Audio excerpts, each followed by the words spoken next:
Please stand presiding.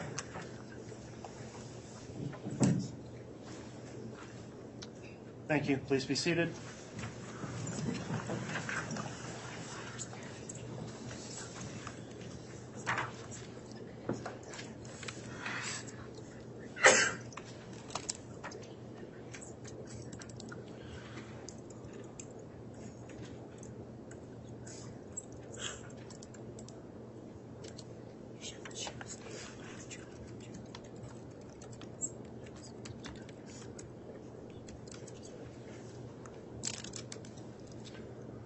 All right, Mr. Bailiff, we could have the jurors brought in, please.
All right, please.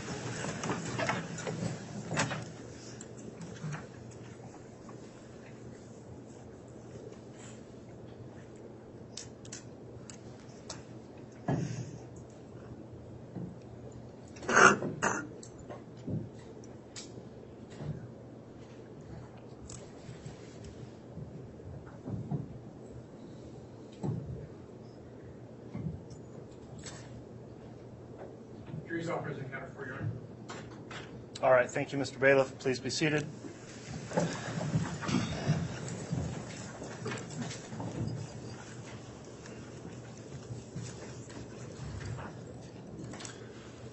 Okay, good morning, everyone. We're going back on the record on case CR 22-21-1624, State of Idaho versus Lori Vallow. The court would note the parties are present, including the prosecutors as well as the defendant and both defense attorneys. The state is continuing with its case in chief at this time. The court would also note the jurors are all present and accounted for, and I believe they have each signed their juror affirmation for the day. Is that correct? Yes, Your Honor. All right, thank you, Mr. Bailiff. Thank you again for your continued service and for continuing to follow the court's admonishment. I believe I don't have my microphone working.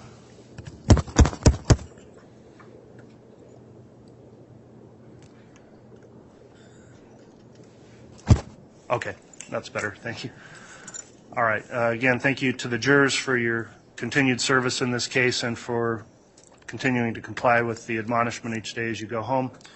All are in attendance, so the state is continuing to present its case in chief, and I believe has another witness to call this morning. Is the state ready to proceed with their next witness? Yes, Your Honor, the state will be calling Audrey Baratero. Okay.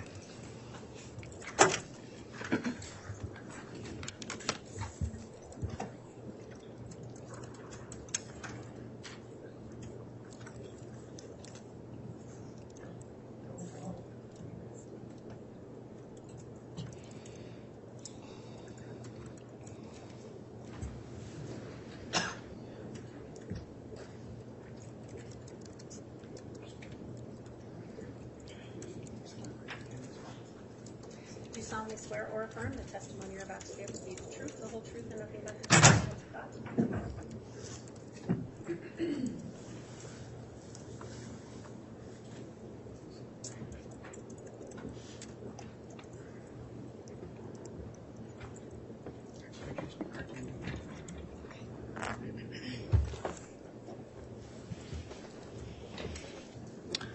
Okay, before we get started with testimony, let me just inquire of the witness now that you've been sworn. Ms. Baratario, have you in any way heard or read any of the trial testimony in this case? No. Okay. As you make your responses to any questions here as you testify, please talk right into that microphone. Please make verbal responses to any questions so we keep a clear record and avoid speaking at the same time as any of the attorneys questioning you. With that in mind, then, Ms. Rawlings, if you'd like to inquire, you may. Thank you, Your Honor. Good morning, Audrey. Good morning. Would you please state your name and spell your last name for the record? My name is Audrey Baratero, Audrey Barattiero. And what city and state do you reside in? Gallatin, Missouri. Okay. Have you heard the name Lori Vallow? Yes, How do you know Lori Vallow? she was a friend. And how did you first meet her? I attended a conference, the end of a conference in November 2018, and her home was offered as a place where people could stay. So that conference, I think you said, was approximately when? November 2018. Okay. And you stayed in her home during the conference? At the end of the conference, yes. Do you recall who else stayed at Lori's house? I think Zulema, Melanie Gibb, and there was others, and Chad Daybell was there. Okay. Do you recall where Chad Daybell slept while he was at the residence? He slept on the other side of the home. Okay. Were you able to observe Lori and Chad together during that time? Yes and no. I observed that every once in a while they looked at each other, or there was like just a, kind of a vibe. A vibe. So your observations with how they interacted, can you expound a little bit more on that vibe?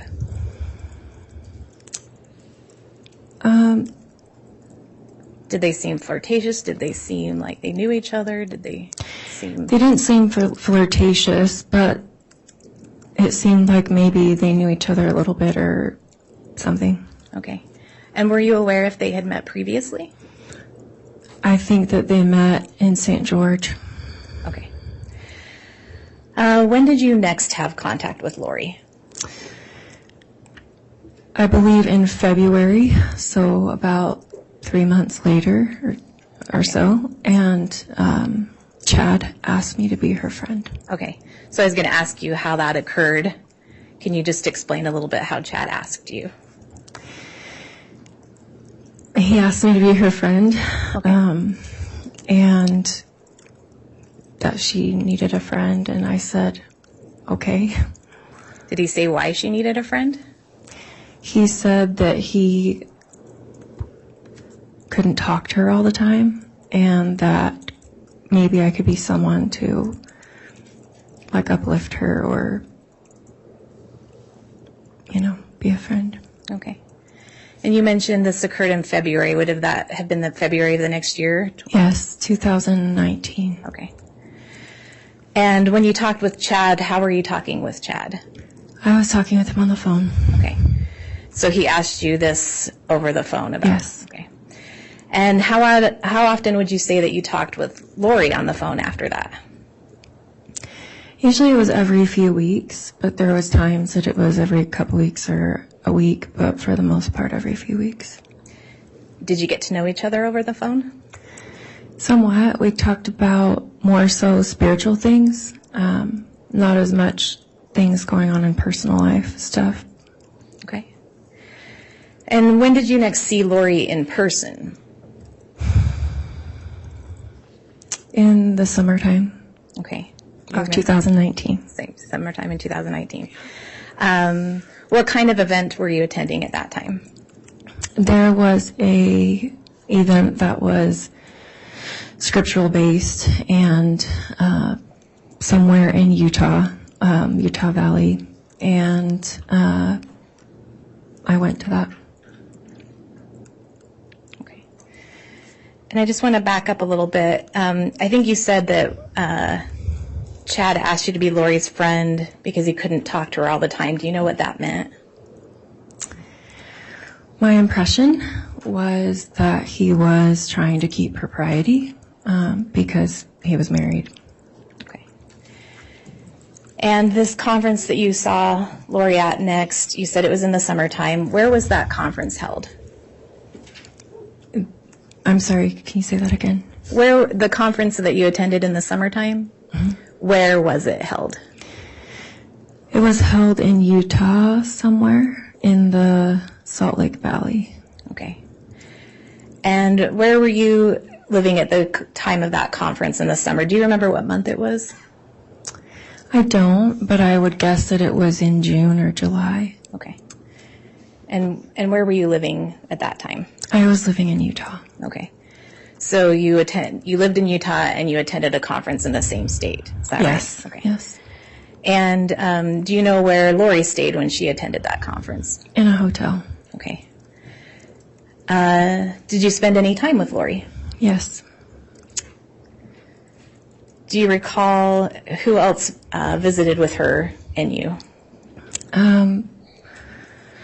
Zulema was there, and Melanie Gibb, and there was some other women that I didn't know. And what did Lori talk about at that time? I don't remember what was talked about, but at the end of being there, she brought up wanting to work on her husband at the time. Okay. And do you know who her husband at the time was? Charles. At some point, did you go back to her hotel room? Yes, that's where she brought it up. Okay.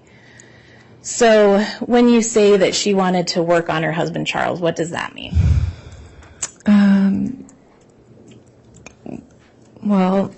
Do you want me to back up a little bit? Sure. So at some time close to that time, when I had seen her again after not seeing her for a long time, she all of a sudden, out of the blue, brought up all of this stuff about zombies and people being possessed is kind of the idea of that. And I hadn't heard of that before and had no basis for that. And that's why she brought that up in the hotel room, because that was something she was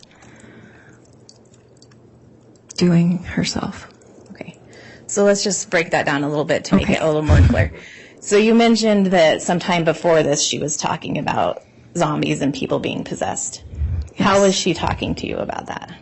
On the phone. Okay. I hadn't talked to her in like 3 weeks, and all of a sudden she brought up all of this things she had learned, and it came out of the middle of nowhere. And then she asked my thoughts about it, and I said I didn't have a basis for it, and that it made me feel uncomfortable. But she was basically alluding to people, the term, I guess, that eventually she called it was zombies, and that it was people being possessed or having a spirit like connected to them or something. Okay. And was the spirit good or bad or light or It dark? was supposed to be bad. Okay. So you first heard about this on the phone, Mm-hmm. and then when you were at the conference in the summer, she brought it up again? She brought it up again, yes, in the hotel, when the women were there. Okay. And so when you're at the hotel and you're talking about this, what else happened in the hotel room? People were just like kind of chatting and, just small talk kind of a thing. And then she brought up saying that she wanted to like work on trying to get a negative spirit out of Charles. And, but actually, I should say, at first it was just like everyone started holding hands, and I didn't know what they were doing. And I thought maybe there was going to be like a group prayer or something. And so they all held hands, and I joined hands as well, thinking it was going to be a prayer. And then she started talking, basically to say that she was going to try to get a spirit out of Charles. And each woman would say something. And then... So what do you recall Lori saying? I don't remember exact words, but things like knives and fire and like weapons that you would try to use to that kind of an idea. Okay. And when you were holding hands with this woman, were you standing, sitting? How were you guys? Sitting. Sitting in the room. Okay. And that was the first interaction that you had with this circle or this casting or this word? Yes, and I didn't know that term of castings. And when it got to me, I didn't feel comfortable and didn't say anything. And then as soon as that was over, I left. Okay. Because I didn't want to stay. Okay. After this interaction in person with Lori, did your acquaintance or friendship with Lori continue? Yes, it did. How did you communicate? On the phone. Okay. And were you communicating with Chad Daybell during this time as well? Yes.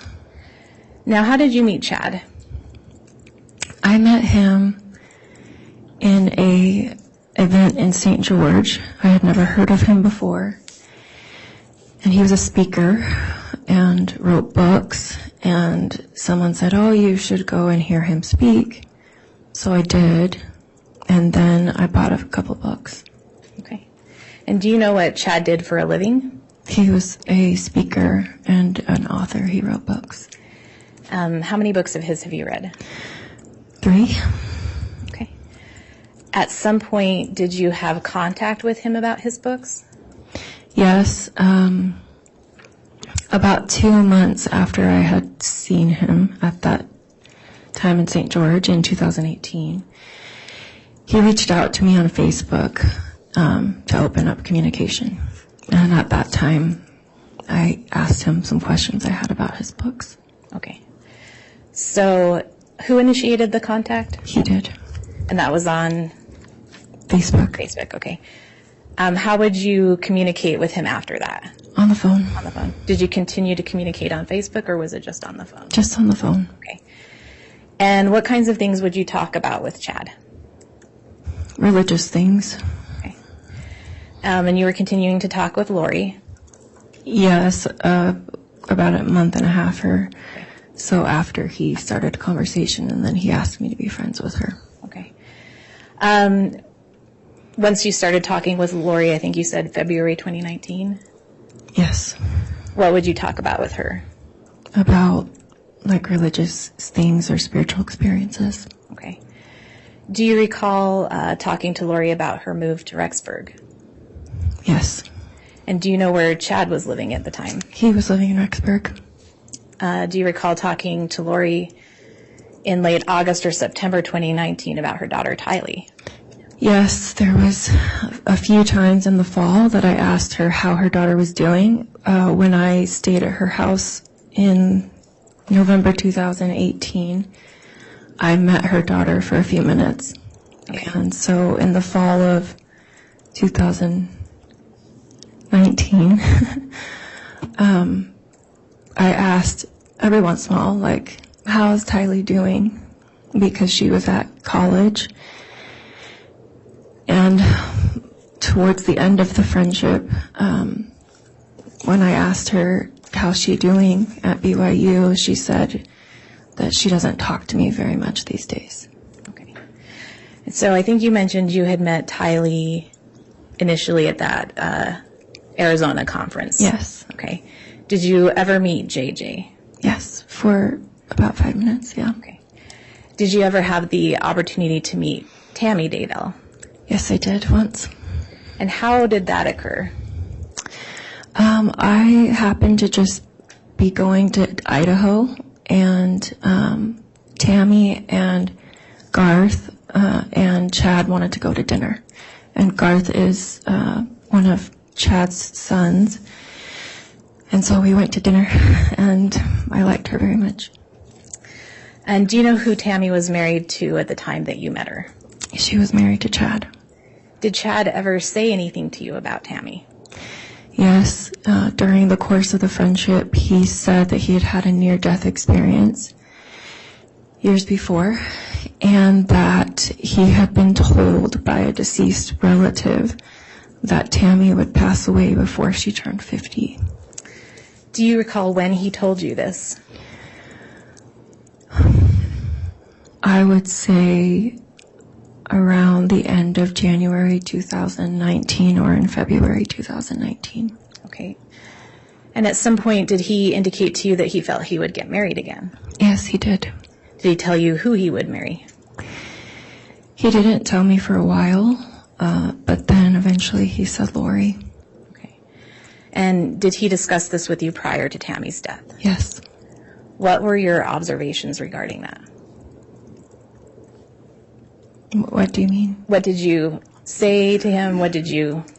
I asked him if he had talked to Tammy or his children about it, and he indicated that he had talked to Tammy for sure, and I don't remember about the children. Okay. Now, you mentioned when you talked on the phone with Chad and Lori, you talked about religious stuff, spiritual stuff. Did they talk about other spiritual or religious teachings with you? Besides what we've already kind of covered. Yes. Did they talk to you about prior lives or probations that Lori and he had? Yes. What do you remember about that? He said that he had been Methuselah, and he said that he had been an apostle at the time of Jesus Christ, James. Okay. And do you recall if Lori and Chad indicated a belief that they had been married in previous lives? Yes. Do you know what names they claimed to have in that prior life? I don't remember about the time when he said he was Methuselah. I remember that she was somehow around, according to them at that time. But I remember that he indicated that they'd been married at that time when he said that he was an apostle. And he said he was who? James. And do you recall who he said Lori was? His wife. And he said her name was Elena. Elena or Elena? Elena. Okay. At some point, did you move away from Utah? Yes, I did. Where did you move to? I moved to Missouri. Okay. Did Lori come and visit you in Missouri? She did. She and her niece, Melanie Boudreau, said they didn't have anything else to do and asked if they could come and see the church historical sites in Missouri. They had never seen them. Okay. Do you remember when that was?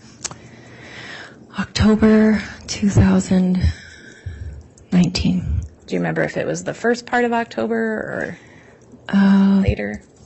The first part? Okay. And you mentioned that Melanie, her niece, was with her. Is that right? Yes. Okay. Was anyone else with her? No, Did you ever see Tylee with her in Missouri? I did not. You mentioned that the reason for their visit was to see some of the church sites. Yes, they said that they had some free time and wanted to go see the church sites. They'd never seen them before. Did you visit with them at that time? I did. Where did you guys visit? We went to a place called Adamadiaman and to the temple, and they went to Liberty Jail. Okay. At some point, did you also go back to their hotel room? I did.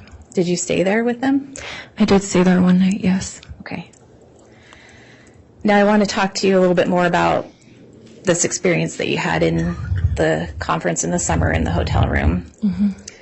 That was, I think, the first time you'd heard about this idea of zombies and people being possessed. Is that right? Yes. And do you remember when you first heard Lori use the term zombie? I don't, but it would have been in the summertime. Okay. And do you know what it meant when she was explaining this, if someone was a zombie? Yes. The idea was like the person was possessed and that there was a spirit in them that needed to be taken out.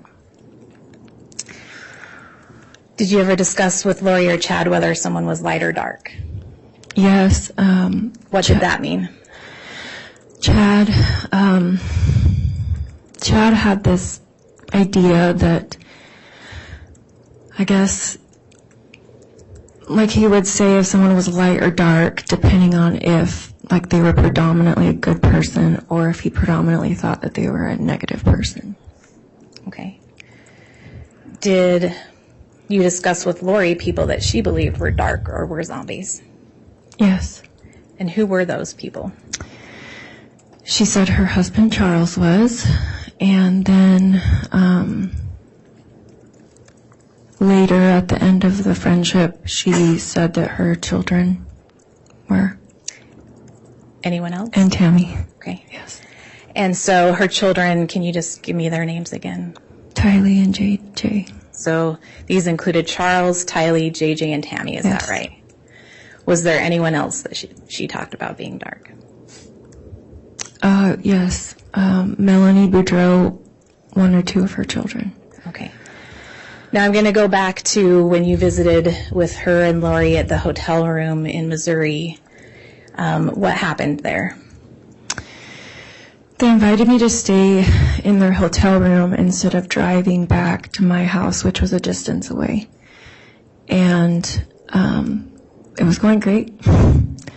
And then basically she brought up the idea of working on Tammy. Okay. And again, when you say working on, what did you guys do? She said that Tammy had a spirit that was in her and needed to be taken out. And I told her I did not want to help and that I did not want to participate. And she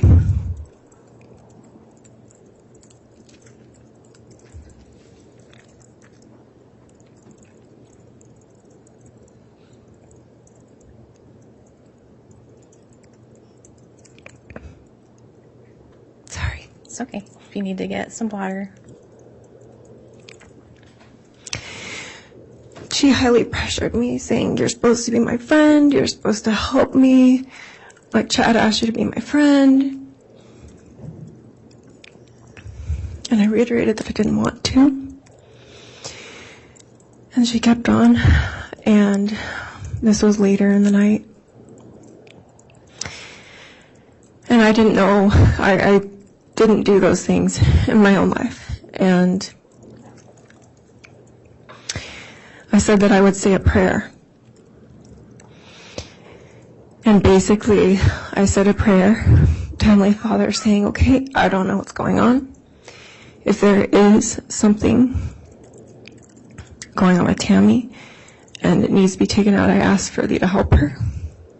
And for thine angels to help her.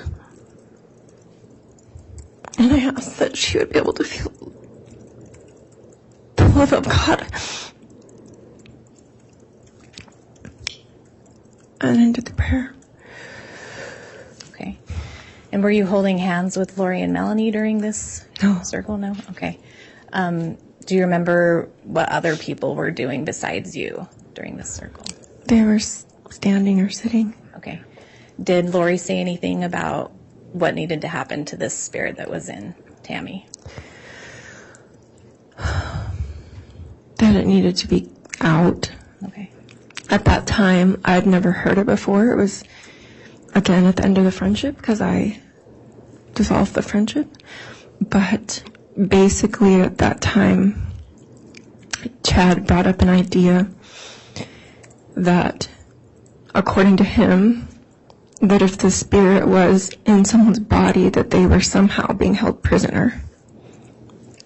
And like an idea of a cage or something. Okay. Like jail. And so the first time you participated in something like this was in the summertime in Utah. Is that right? Yes. And who was that for? That was for Charles. And do you recall when Charles died? I was traveling in Europe for about a month, and that was in July. So it would have been July 2019. Okay. And after doing this other work in Missouri on Tammy, do you recall ever hearing Lori express frustration or have an explanation for why someone might have remained dark or why they were doing this multiple times? Yes, it's like if it didn't work, at least to me, it seemed like if it didn't work, it's like she came up with a new idea. Like, it didn't work because of this. Or, it just seemed like it was like, oh, it's because of this, and then, oh, there's this other thing, and then, it was another spirit that got in, and it just seemed like it, I don't know, would just keep going and going and going. Okay. Do you recall receiving a text from Lori saying something along the lines of, well, we did a lot of work today, we got her out, but a new one got in, we're still working on it. Audrey, any ideas you have would be greatly appreciated. I didn't remember it, but I do know, yes. Do you know what that was referencing? I believe it would have been referencing Tammy and the idea that she was saying there were spirits that kept, like I mentioned a minute ago, like, oh, it didn't work, so then she would say, oh, another one got in, and Okay. with what they were doing. Yeah. Why would Lori have been asking you for ideas or guidance? I don't know. Did you have any special knowledge or insight? No. When Lori and Melanie visited you in Missouri, did you do any other work other than on Tammy? No. And where did Lori say Tammy's spirit was? She was saying that she was in a cage or a jail or something like this, and it was the idea of, like, she needs to be freed and helped because some person's overtaken her body. Okay. And so she wasn't in her body anymore. According to them. According to Lori. And do you know what would happen if this dark spirit was pushed out? At the end of the friendship, when I heard Chad Daybell say,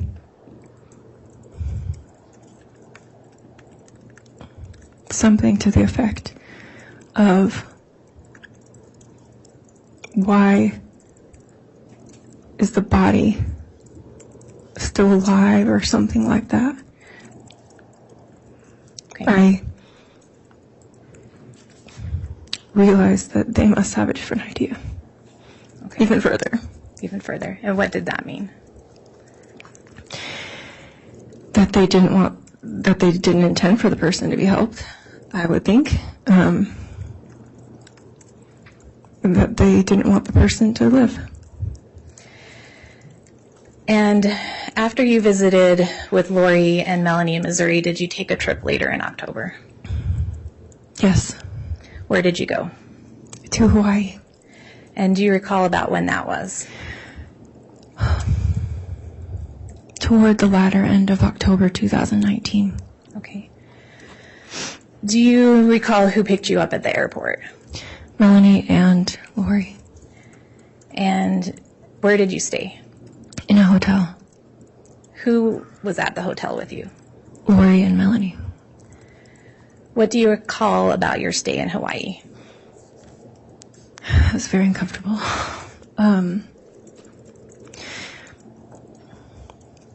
Basically, they invited me saying that Melanie was going through a hard time and that she needed a friend. And I said, I could be a friend.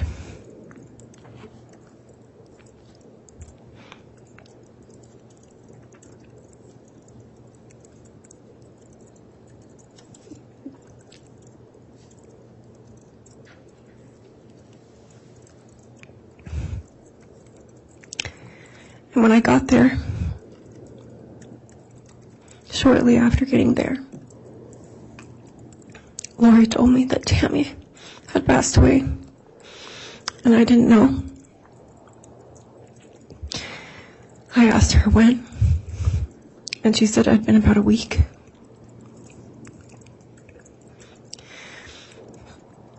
I asked her, how did she pass away? And she said in her sleep. Okay. Do you recall what other kinds of things you were doing in Hawaii while you were there? We went on a bike ride and most of the time spent time at the beach. Okay. And what did you observe about Lori's behavior while you were in Hawaii? She seemed agitated and snippy toward Melanie. And just different emotions. Other times she would like swing and be like happy, but overall her behavior seemed different. I had not seen her behavior like that. I hadn't seen her much in person, but she had been nice and very, I don't know, but at that time, she seemed agitated or, like I said, snippy. Okay. And now when Chad had asked you to be friends with her because he couldn't talk to her all the time, did you notice anything about her behavior that was related to Chad? There was times that she would get phone calls and she would leave and go talk and be gone for a long time. And I would just be sitting with Melanie, trying to keep her company. And times when she was happy, it seemed like she was thinking about him, or I think had talked to him on the phone. Okay. And did you personally talk to Chad while you were in Hawaii? Yes. Okay. And you mentioned that you heard about Tammy's death while you were there. Yes. And you heard that from Lori. Yes. When did Lori leave Hawaii? She left Hawaii on Wednesday. I had said that I was going to go home. I didn't tell them this, but I didn't feel comfortable. And I was going to go home. And when I said that I was going to go home, they said, but you just got here. And then Lori said that she was going to leave.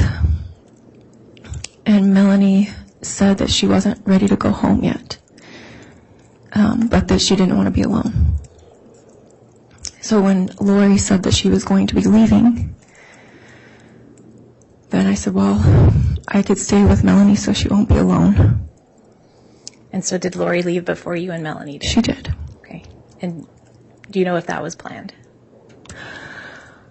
My impression is that the ticket was bought like the same day. Okay. Do you know where she left, where she went when she left Hawaii? She said she was going back to Idaho. Okay. When did you leave Hawaii? On Sunday that week. Okay. And where did you decide to go when you left? Again, I wanted to ideally go home, but I didn't want Melanie to be alone because she was going through a hard time. So I told her that I would fly with her there. And when you say there, Sorry, Idaho. okay. And because I was going there so that she wasn't alone, that I would pay my condolences in person to Garth. Because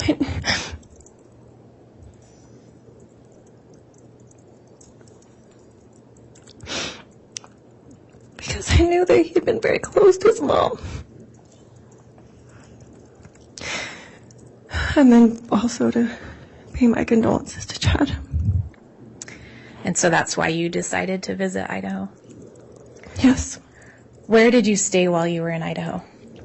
In Lori's condo. And when you were there, did you observe Lori and Chad together? I did. How did they act towards each other? Very romantic. Did they physically touch each other? Yes. What did you observe? They were kissing and hugging. And was that just in the residence, or was there anywhere else that you observed this? I observed it in the residence. Okay. And do you recall who else was in Lori's residence in Rexburg when you stayed there? Melanie stayed in one of the rooms. Okay. Yes. Was there anyone else there? No. Did you see Chad in the residence? At times, yes. Okay. Do you know if he slept in the residence? Sometimes he came back later at night, and so I didn't see him come back. But other times I did, and yes, he did stay. Okay. And while you were in Rexburg, did you go anywhere? Yes, we went to the temple. Okay. Who was with you when you went to the Rexburg temple? Chad and Lori and Melanie. Your Honor, may I have just one moment? Yes.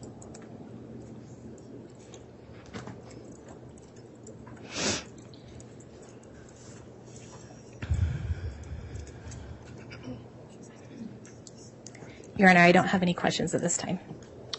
All right, thank you, Ms. Rawlings. Thank you. Who will be conducting cross? All right, Mr. Archibald.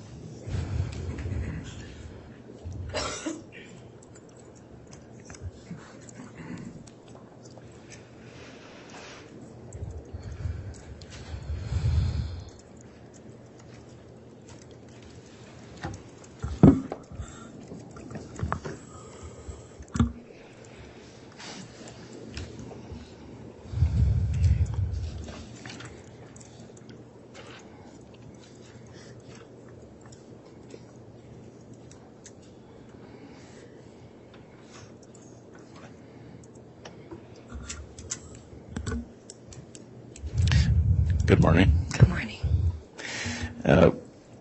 So if I take this right, you spent time with Lori and Chad in 5 different states: Utah, Arizona, Missouri, Hawaii, and Idaho. Is that right?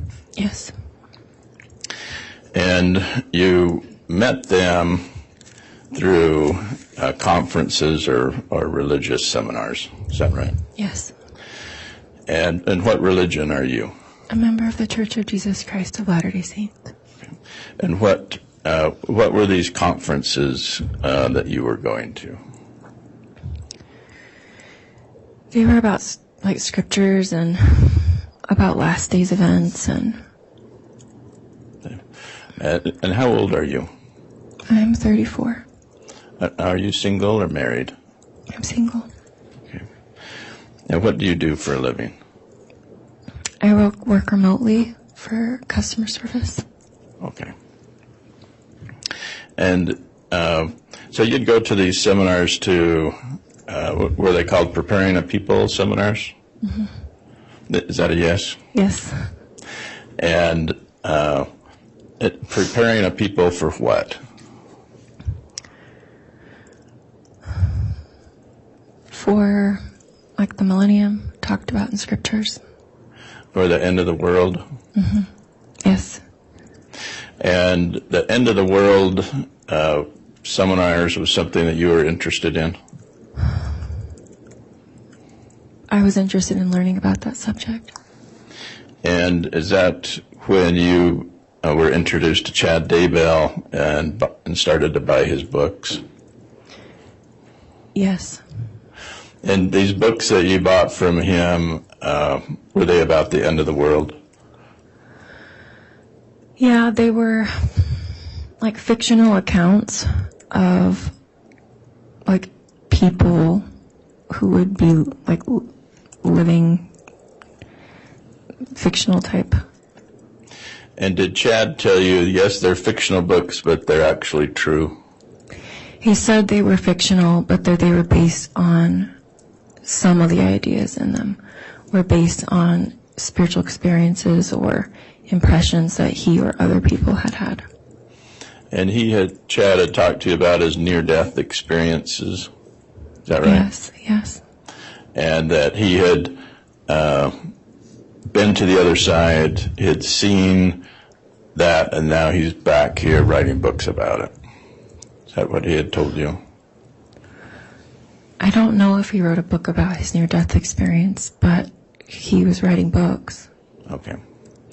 And the end of the world, is that something that's going to be happy or sad? Well, the scriptures talk about it being both. Okay.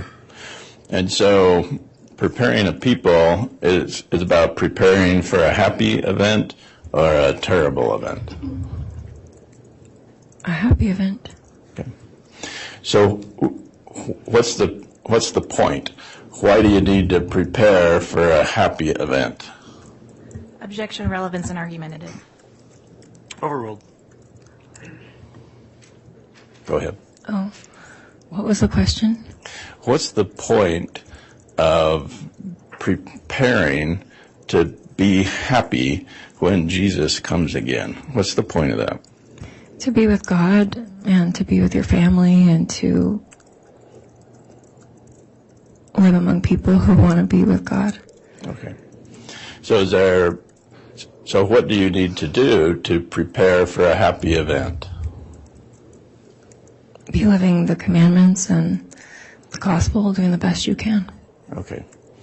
So that's the point of these seminars or conferences that you would go to, is how to be happy if Jesus comes again. Is that Yes. right? All right.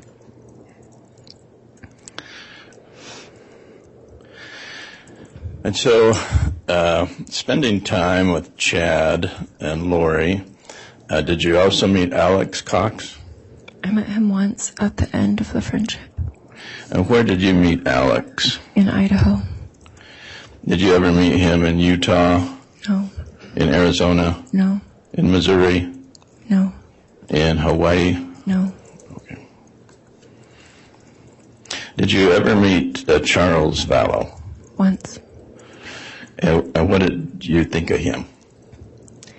It was for a few minutes, and he seemed nice or pleasant at that time. Do you remember when that was? November 2018. He looked to you like anyone who had a demon or possessed, anything like that?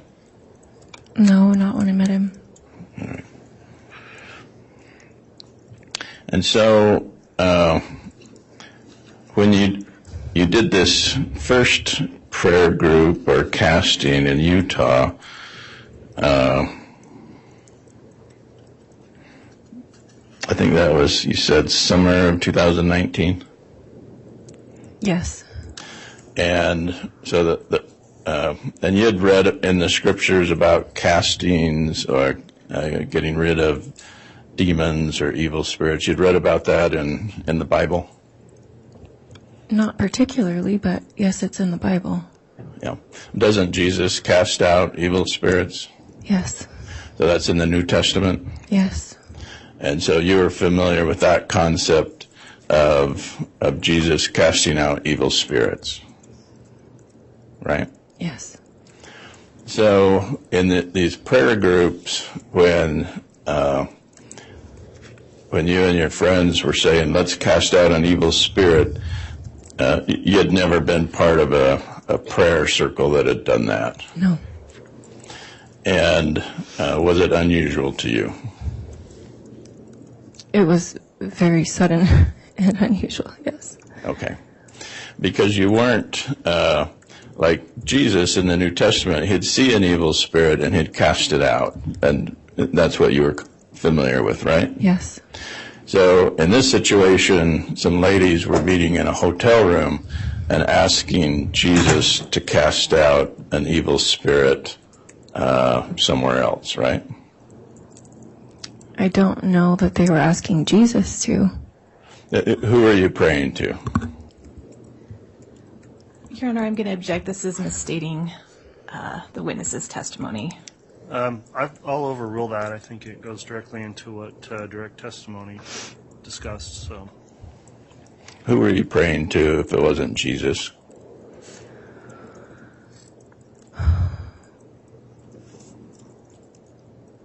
When, at that other time when I said a prayer, I said a prayer.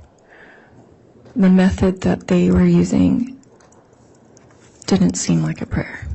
Okay. So were they calling upon Father in heaven? No. Were they calling upon the devil?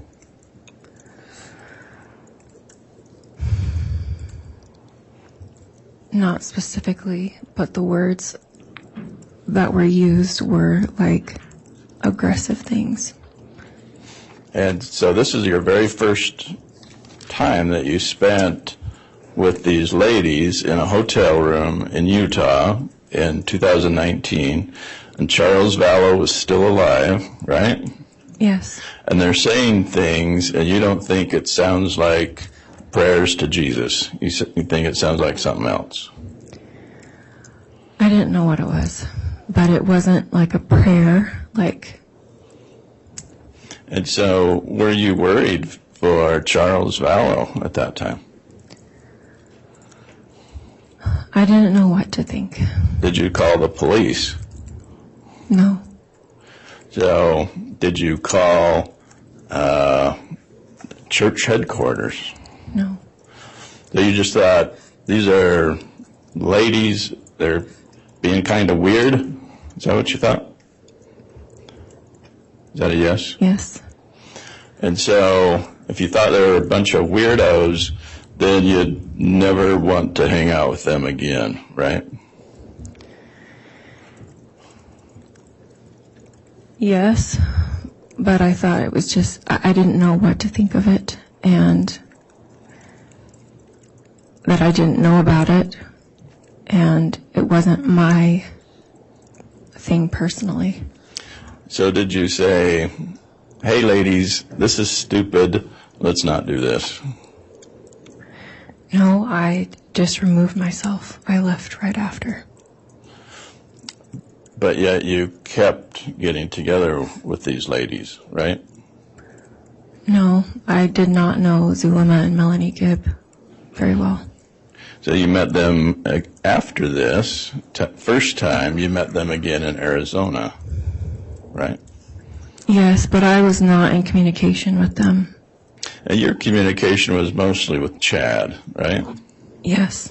So Chad was the source of all of your information about castings, about evil spirits. Is that right? I first remember hearing about zombies and that languaging from Lori. And where did Lori say she got it from?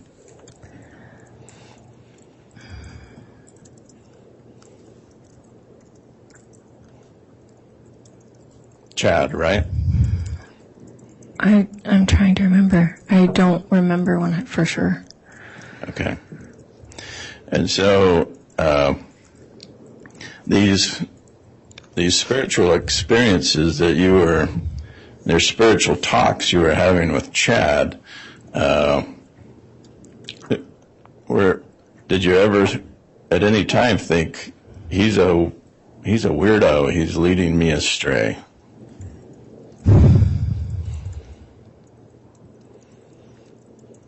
At the end of the friendship, there was questions in my mind. So at the end of the friendship, you're talking about November of 2019. October. October of 2019. Yes. So in the summer of 2019, you were still a fan of his, a follower. Is that fair to say? I thought that he had information and was doing good things, yes, at that time. You went to his seminars, you went to his conferences, you bought his books, you've messaged him on Facebook, you called him on the telephone, and you texted with him, right? He contacted me on Facebook, but yes, the rest. So you thought, this is some spiritual leader, I need to follow him. Is that right? At that time, I thought that he was someone who could help understand. And because you were following him, is it safe to say that other ladies wanted to follow him too? That could be the case. Like Lori Vallow. Yes. Like Melanie Gibb. Yes. Like Zulema Pastinas. Yes.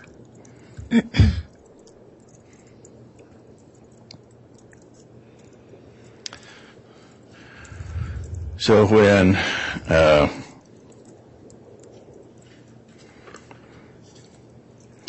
Chad told you about prior probations and prior lives, what did you think of that doctrine?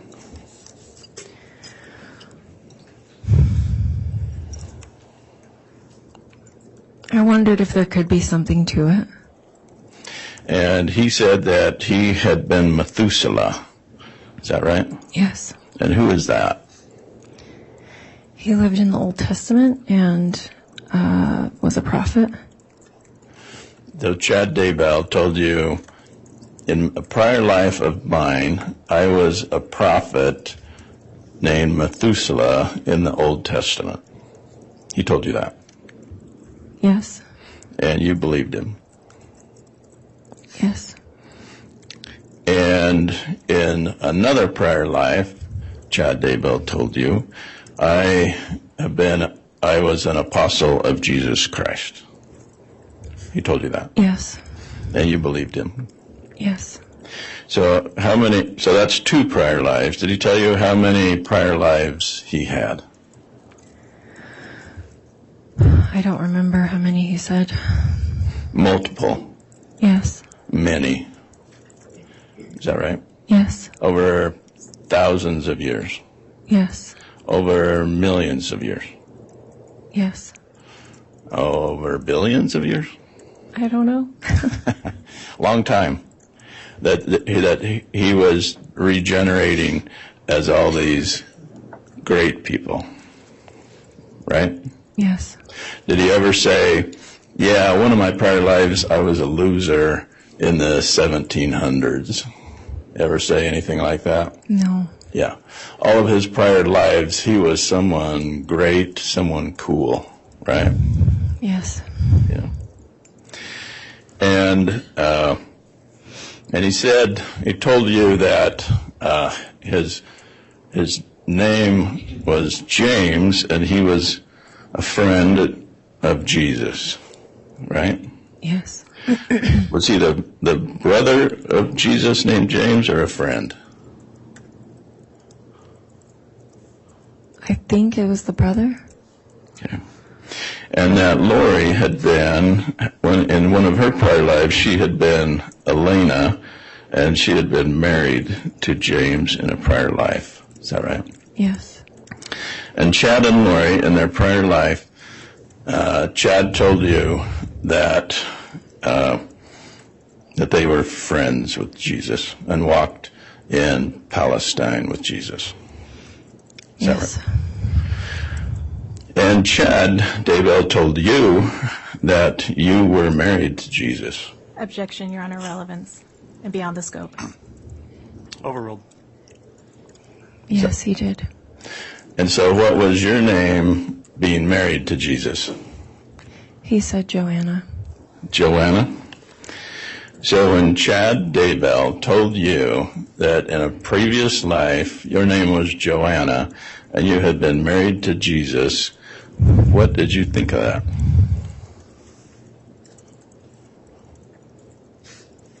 At the time, I thought it could be true because I trusted him. You thought it could be true because it sounded cool, huh? Is that a yes? Yes. It sounded amazing, right?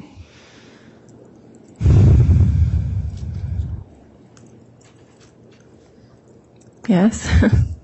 I mean, that's pretty cool, being married to Jesus. You thought that was pretty cool, right? Objection asked and answered. Sustained. So, in your thought process, were you thinking, this Chad Daybell guy is correct. He's really predicting the past. He can probably predict the future, too. Is that what you were thinking about him? Objection argumentative. Overruled. You can answer. Can you ask the question again, please? That was kind of a wordy question. So, you thought Chad Daybell is telling me about my past. He can probably predict the future, too. Yeah. Because he was writing books about the end of the world.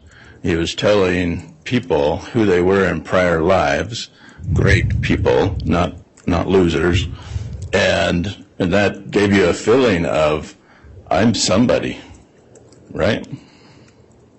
Yes.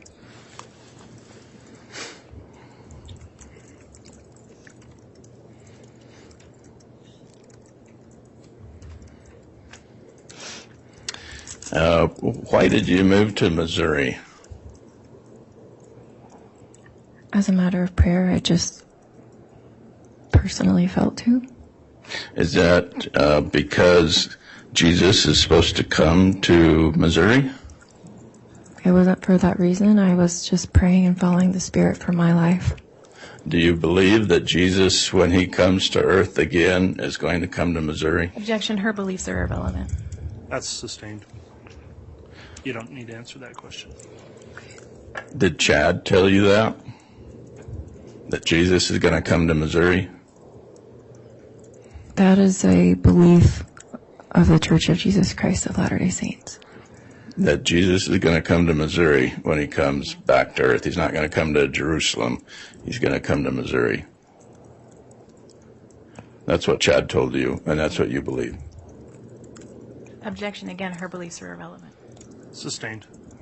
Don't answer that question. Now, when you talk about going to Missouri to see church historical sites, what do you mean by that? Like places that the pioneers had been in Missouri. And the pioneers, you're talking about who? The pioneers of the Church of Jesus Christ of Latter-day Saints. Those are people who lived in the 1840s? Yes. They were kicked out of the state of Missouri. Is that right? Yes. Objection, Your Honor, those are facts not in evidence. Sustained.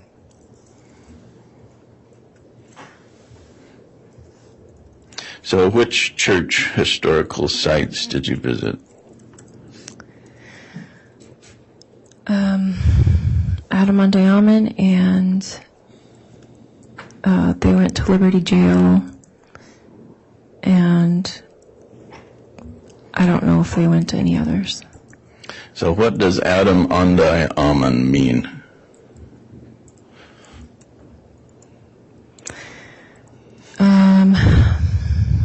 It means a place where Adam lived. Adam, as in Adam and Eve of Yes. Old Testament.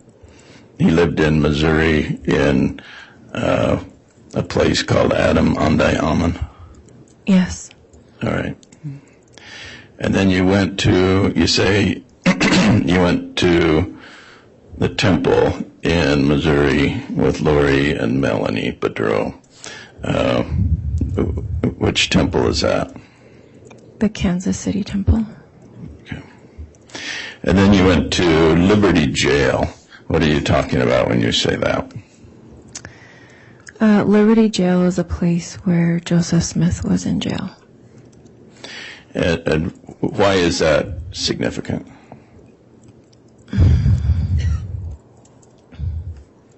Objection, Your Honor, relevance. Well, it came up indirect, so I'll overrule that for now, but it does need to go towards a relevant point, Mr. Archibald. You said you went there for a church historical site. That's a place where Joseph Smith was in jail while being punished by the people in Missouri. Is that right? Yes. All right.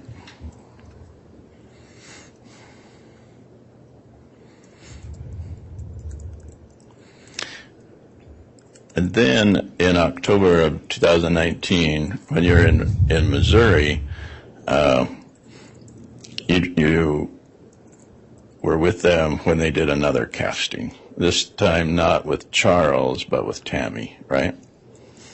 Yes.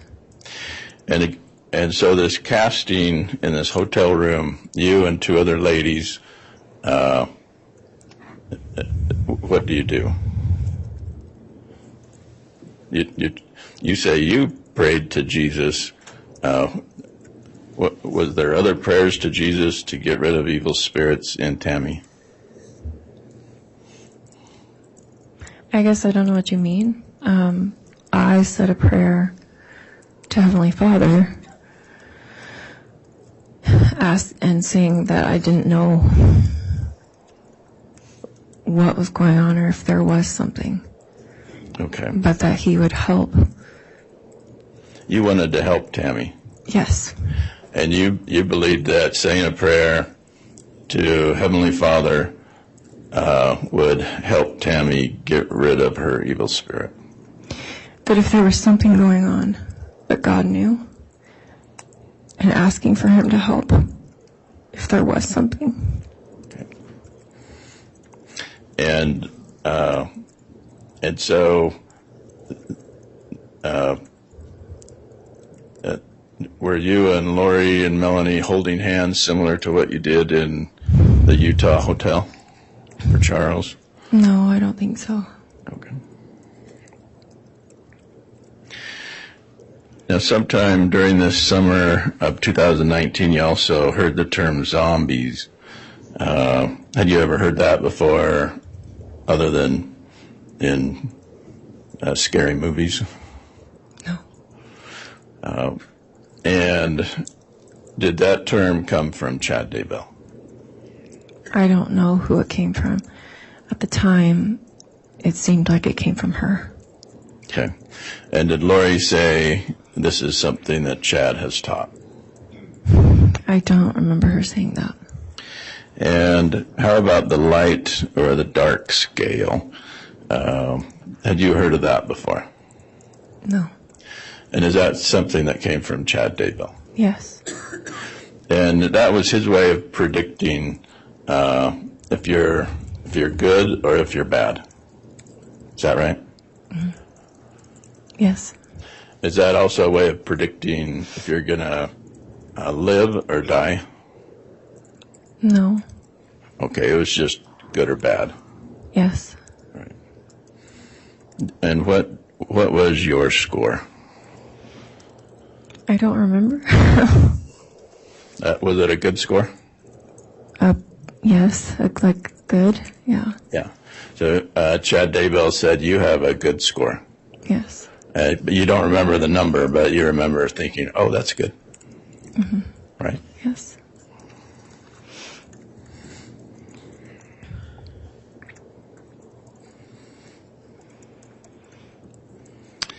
So all of these times that you were doing castings for Charles and then Tammy, did you ever think, someone is in danger, I better call the cops?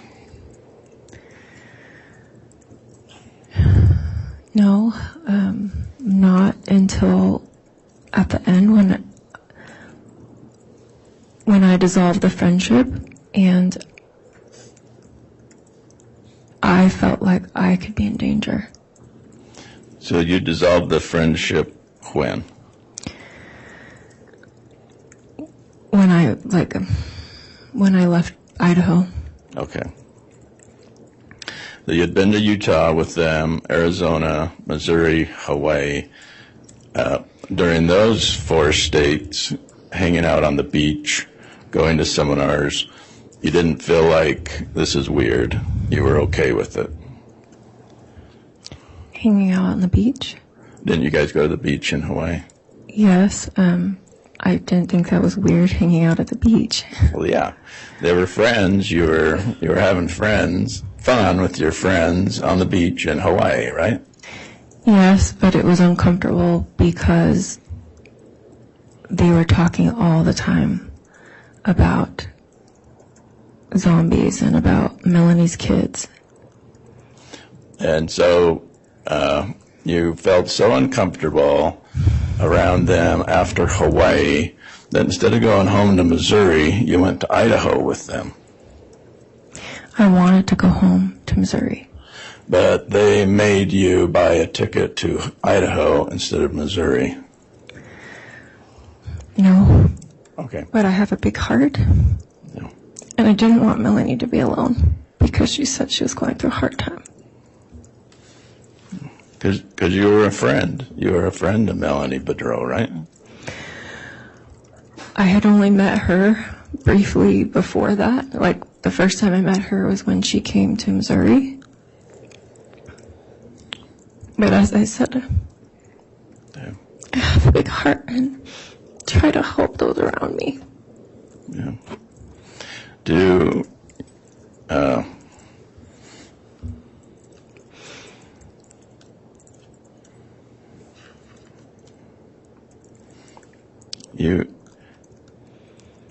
And that's what a friend does, is you wanted to help your friends, right? Until I didn't think they were friends. Yeah. And that's why you went to the Rexburg Temple in Idaho with Chad and Lori and Melanie. It's because they were your friends, right? They asked me if I wanted to go anywhere, and I said I wanted to go to the temple. And the temple is a place where you can worship God. Yes. And be with your friends. To serve others. Yeah. And that's why you went to the temple with them, right?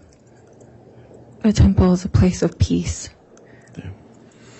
And so when you went to the temple with Chad and Lori and Melanie, that could have been why they went to the temple too, right? It could have been. Yeah. All right. Thank you. All right, that'll conclude the cross-examination then. Ms. Rawlings, would you like to conduct redirect? Yes, briefly, Your Honor.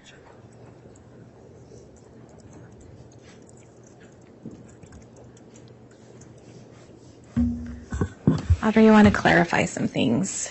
I think counsel asked you if you were in 5 states with Chad and Lori. Chad wasn't with you in Hawaii, right? That's correct. And he wasn't there in Missouri. No, he was not. Okay. And so when you were participating in these castings or these circles or however we want to describe them, whose hotel rooms were they taking place in? Theirs. And when you say theirs? Lori's. So it was Lori's. Yes. And she was the one who talked to you about that, right? Yes. And she's the one who told you the person that the casting needed to be done on, right? Yes. She organized it. Yes. She picked the target. Yes.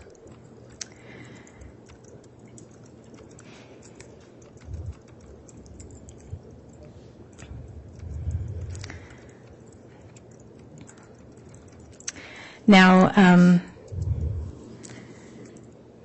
the one on Charles in Utah, I think I asked you if you heard that he died later. Is that right? Yes. He was killed. Yes. And then there was one casting conducted on Tammy, right? Yes. And then she died. Yes. Okay. And I think, they were working on their own doing those things. Yeah. I think defense counsel kind of asked you about this friendship and why you terminated it, and you said that you were scared or in fear. Why was that?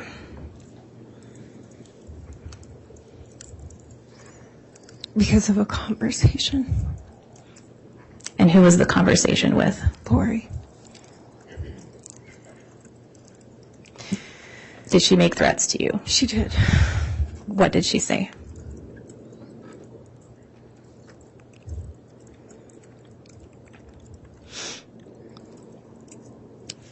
What threats did she make to you? Your Honor, I think this is outside. She threatened the to scope of kill me. arrest. I'd object. Hold on just a minute. It came up on cross-examination, so it's within the scope of cross and proper redirect. Ms. Rawlings, you can re-ask the question. What's the time and place of this conversation? And I think, Audrey, you indicated this was when defense counsel asked you why you ended the friendship, and that was in what month? In October 2019. Okay. Yes, I had already made plans to leave because I had prayed about it and it felt like I needed to leave and end the friendship. And I was leaving early the next morning. And Lori and I were the only ones in the hall in her place at the time. And I told her that I was going to go upstairs and pack my bag and just go to bed early because I didn't want to spend more time with her.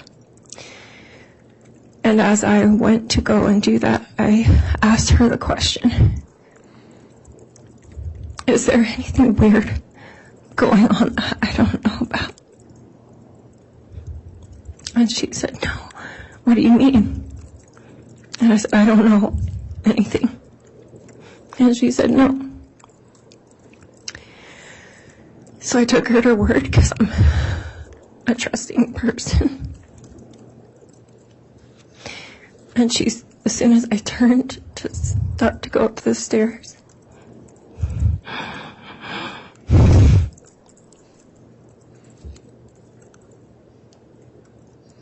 she started laughing. The kind of laugh as if you're laughing at someone or think something's hilarious. And she said to me, you're so naive and too trusting. You're like a little child. You'll believe anything anyone would tell you. And she said, you think the world is all unicorns and rainbows. You go around helping people and serving them. Well, I've got news for you. Not everyone's a good person. And not everyone can afford to be so nice and kind. And then she said that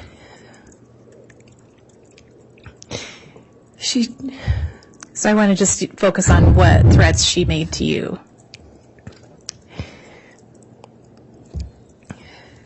She threatened to kill me. Okay. Did she say how? Yes. She said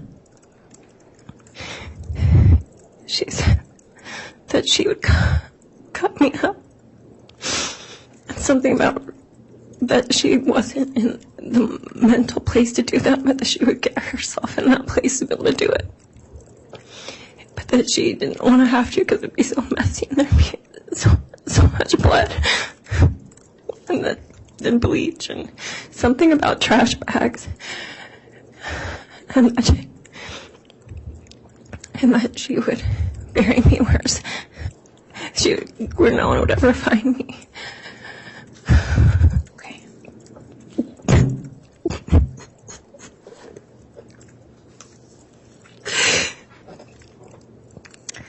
I don't think I have any other questions, Your Honor. Thank you.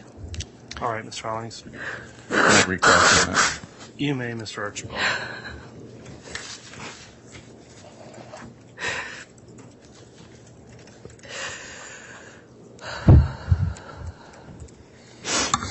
So this diabolical conversation that you're having with Lori in October of 2019, was this in Idaho? Yes. You'd been with her previously in October of 2019 in Missouri, right? Yes. You'd been with Lori previously in October of 2019 in Hawaii, right? Yes. And then you followed Lori from Hawaii to Idaho in October of 2019, right? Yes.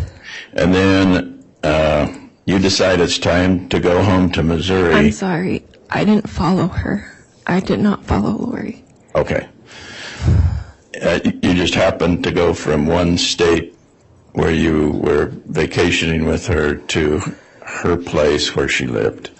But you're saying that's not follow. Objection, argumentative. That's sustained. So this conversation in Idaho is before you go to the temple or after you go to the temple? After. And so you're saying she starts laughing and talks about unicorns and rainbows and that she would cut me up and put me in trash bags. So, yes, she mentioned trash bags. Why? Objection calls for speculation. Overruled.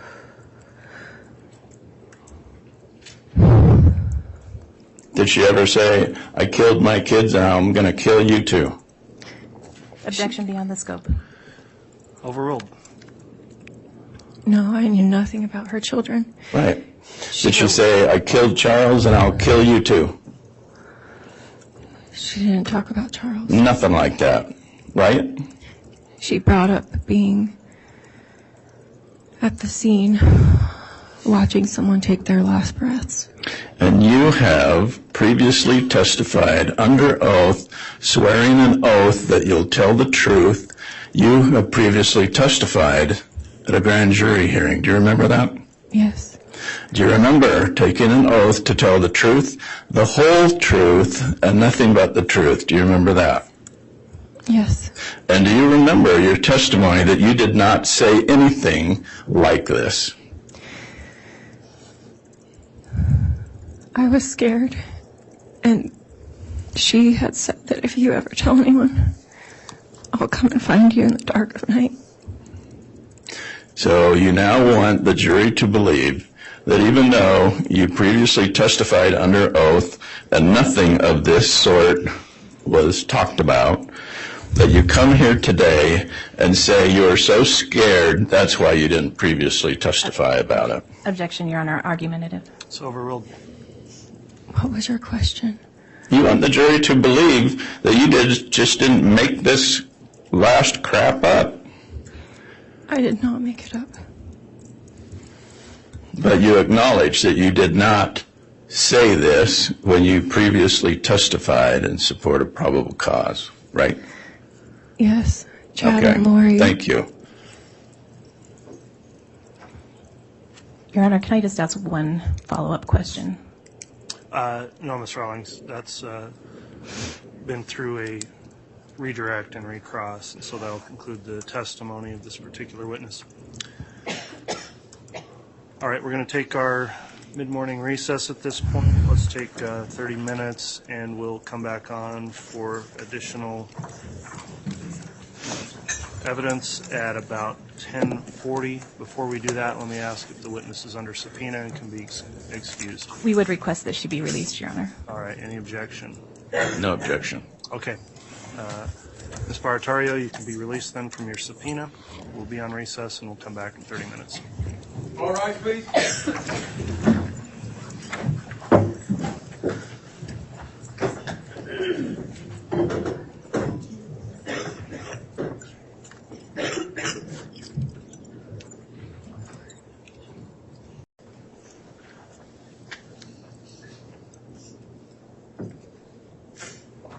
Thank you. Please be seated.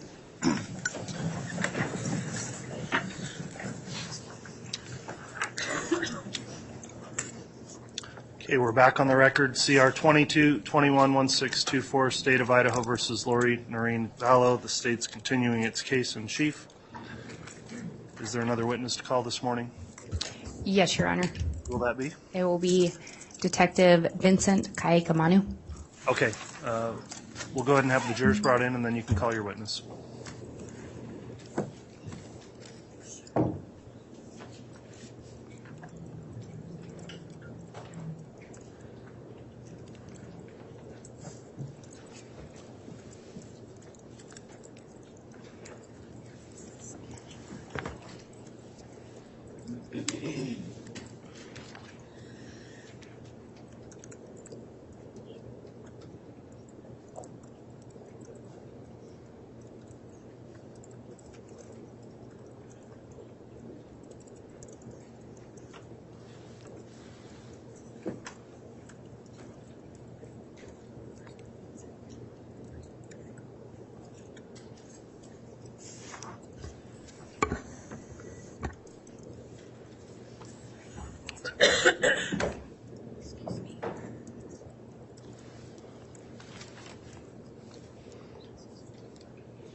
All right, please.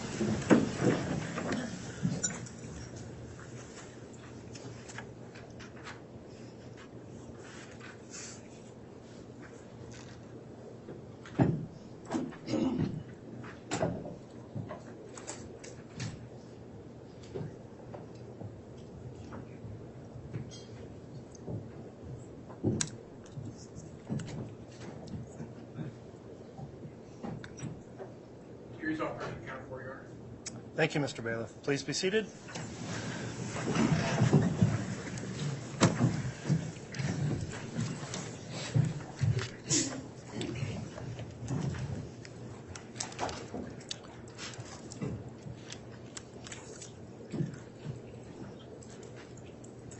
All right, from the state, who will be calling the next witness?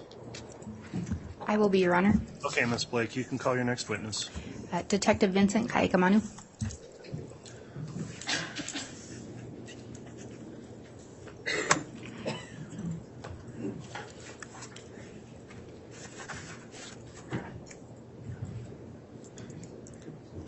Do you solemnly swear or affirm the testimony you're about to give will be the truth, the whole truth, and nothing but the truth, so help you God?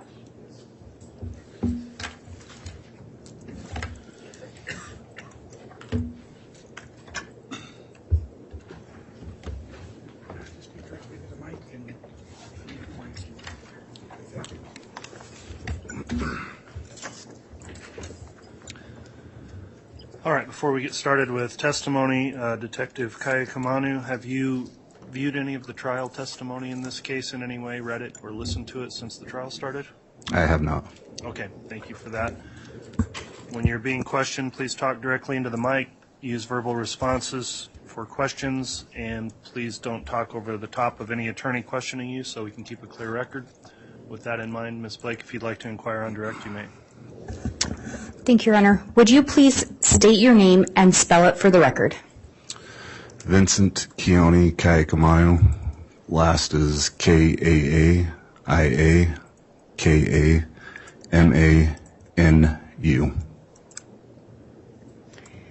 Where are you currently employed? Fremont County Sheriff's Office. How long have you been employed there? 18 years. What is your current title and or position? I'm currently a sergeant over the detective division and our school resource officers. Have you held prior positions within the Fremont County Sheriff's Office? I have Before moving over to the detective division, I was a supervisor over patrol division. Before that, I also worked in our jail. Do you have any specialized training in order to be a peace officer? I do. I attended the Idaho Post Standards and Training. I went through several other trainings that included homicide trainings, child sex cases, narcotics investigation. I also hold a certificate in my advanced certificate, my intermediate certificate, my supervisor certificate, and command training certificate. Do you recall receiving a phone call in the early morning hours of October 19th of 2019? I do. Who called you? That morning, I actually missed the call from Deputy Greenhalgh. Once I noticed I missed the call, I called her back. And was that call about an unattended death? Yes. Did you learn who the decedent was? Yes, I did. And who was that? Tammy Daybell. And can you tell us why Deputy Greenhalgh had reached out to you? So that night I was the on-call detective, and that's why she gave me a call. And you say you'd missed the call. Was there a reason that you missed the initial call? Earlier that night around 11 o'clock, I was called out to assist Idaho Falls PD in an officer-involved shooting. I was down there till about 4:30. Once I got done with that, came home and fell asleep and missed her call. Did you call her back shortly after that? It was approximately about an hour and a half. When you did reach her, do you know if she'd already been in contact with another detective with Fremont County? She had been in contact with Detective Mattingly. And do you both take calls when you're not on duty? Yes. And you indicated that you were down assisting with an investigation in an officer-involved shooting. Do you also assist other agencies as part of your job duties? I do. When the deputy called you that night, was that standard procedure at the time or common practice? It was common practice, yes. Did she indicate anything to you regarding there being any suspicious circumstances surrounding the death of Tammy Daybell at that time? At that time, she did not. When I got a hold of her, she had already informed me that she talked to Detective Mattingly as well. I asked her if there's anything out of the ordinary at the house, if Tammy Daybell's body was anything suspicious with it, if there's any forced entry into the house. She informed me there was not. She also informed me that there were 2 coroners on scene as well. And again, she had already talked to Detective Mattingly before myself.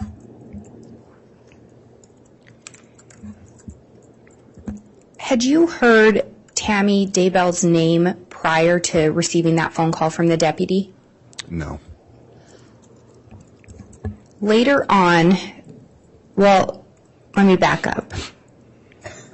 At some point, are you aware if an investigation was started into the circumstances surrounding Tammy Daybell's death? After her death, yes, I was made aware. And the investigation was not started immediately after her death, is that correct? Correct. Do you know approximately when Fremont County Sheriff's Office began investigating Tammy Daybell's death? I believe Fremont County Sheriff's Office got involved approximately the end of October 2019. So at least a few weeks after her death, approximately. Yes. Were you personally involved at the beginning of the investigation? I was not. At what point did you become personally involved in the investigation? I got involved the end of March of 2020. When you became involved in the investigation, are you aware if there were other related investigations being conducted by other agencies? I was. And what were those other investigations regarding? I was made aware of an investigation on the attempted shooting of Brandon Boudreaux out of Gilbert, Arizona. I was also made aware of 2 missing kids, JJ and Tylee, and that investigation was also underway. And I may have missed it, but were you also aware of an investigation involving the death of Charles Vallow? Yes, I was, with Chandler PD. Would it be fair to say that this became a joint investigation? Yes. Did you also assist in the investigation regarding the missing children? I did.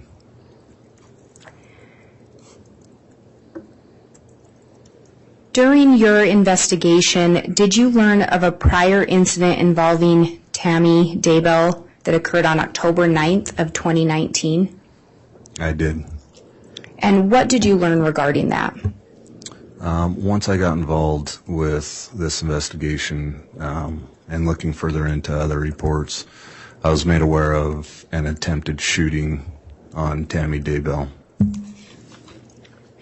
And that had occurred on October 9th of 2019? Correct. Were you personally involved in that investigation? I did not respond to that, no. As part of your investigation into the death of Tammy Daybell, did you review that incident? I did. As part of your duties and involvement in the investigation, did you also review some documents that were recovered from a device belonging to Tammy Daybell? Can you re-ask that? Yes.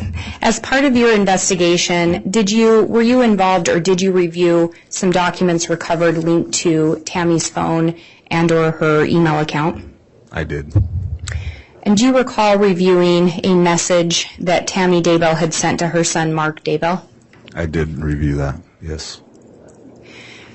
And, Your Honor, I'd ask that the court and the witness be handed State's Exhibit 291. Defense should have a copy. I have a copy here for the witness to review for the court and a courtesy copy for Your Honor. All right, thank you.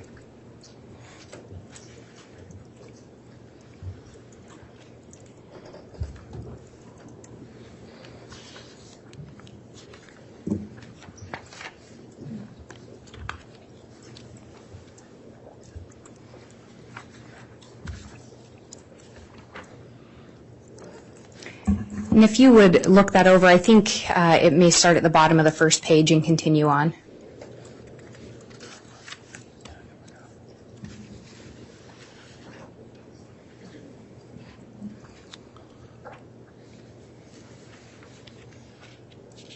Okay, yeah.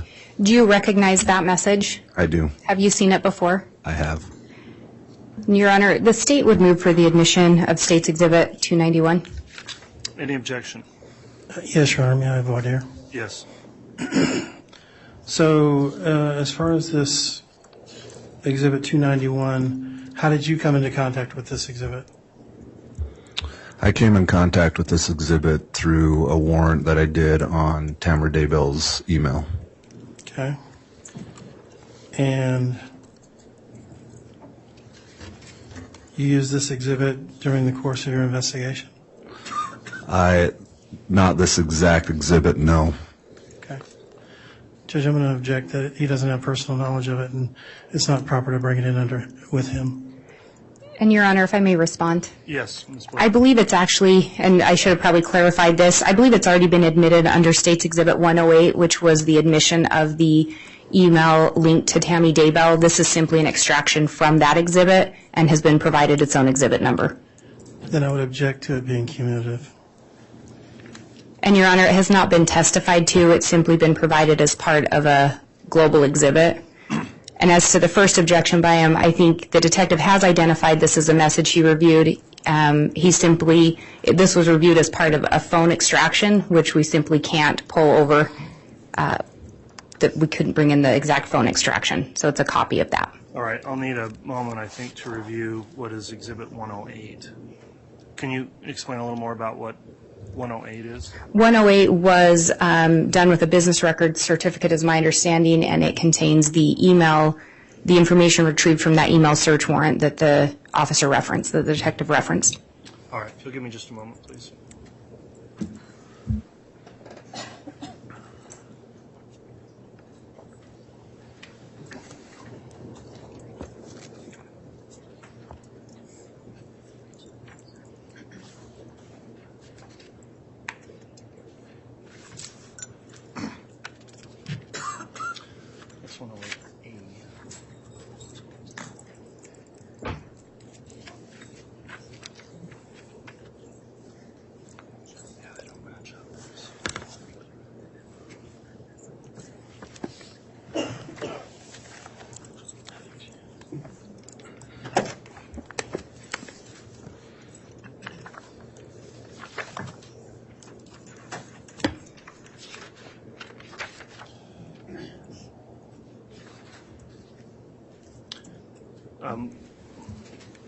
And I was just clarifying with co-counsel, so the 108 is the business record certification for those documents that were provided to defense in discovery. We do have a 108A that has been provided. This was given its own exhibit number of 291, but it could be 108B. It's under that same business record certification.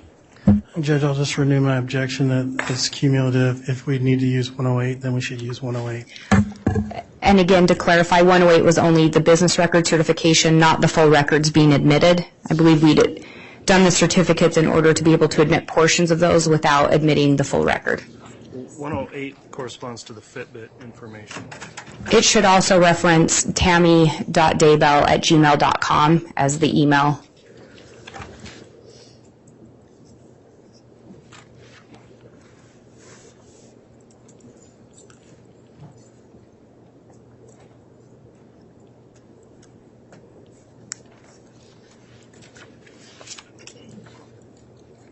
All right, apologies, but let me have a brief sidebar with counsel if I can.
All right, thanks, counsel. The court was able to clarify with counsel and review Exhibit 108, which has previously been admitted, which is the affidavit of records custodian.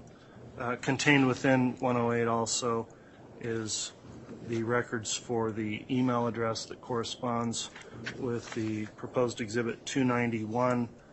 Having considered that foundation that's already in the record through 108, I've considered the objection of the defense, and that will be overruled, and exhibit number 291 is admitted. And, Your Honor, I would actually ask that the witness be allowed to keep that exhibit momentarily. The 291? Okay. Yes, the 291. I'd ask that you have to turn it over. I don't want him referring to it and reading from it if he's not going to. And I don't want him testifying from it, I guess. Your Honor, I was going to ask that he read an excerpt from it. I can publish it to the jury, I guess, and have him read from that. But I think that would be more appropriate, Ms. Blake, then, if you want to publish it.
Detective, can you see that on the screen in front of you?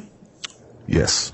And referencing the bottom, can you read into the record who this message is being sent from and who it's being sent to?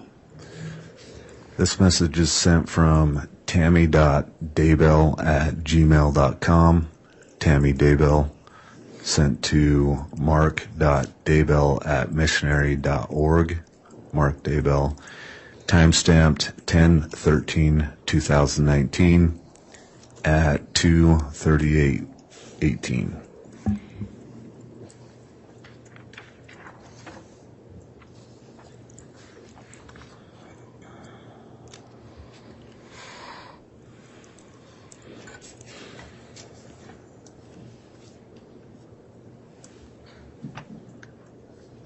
And can you also see that on the screen?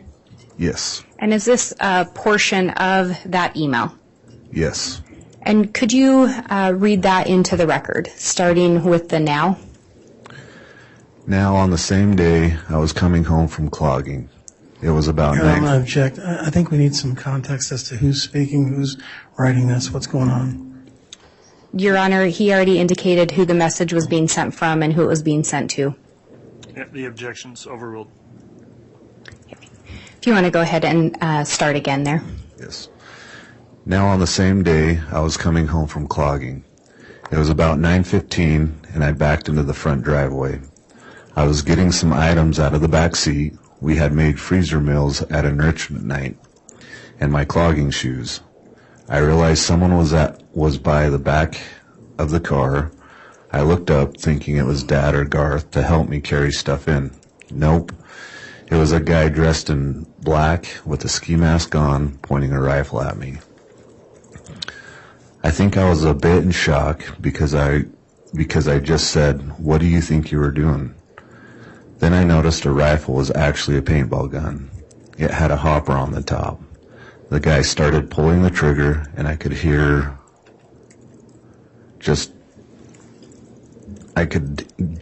just hear the clicking of a whooshing sound of an empty paintball gun.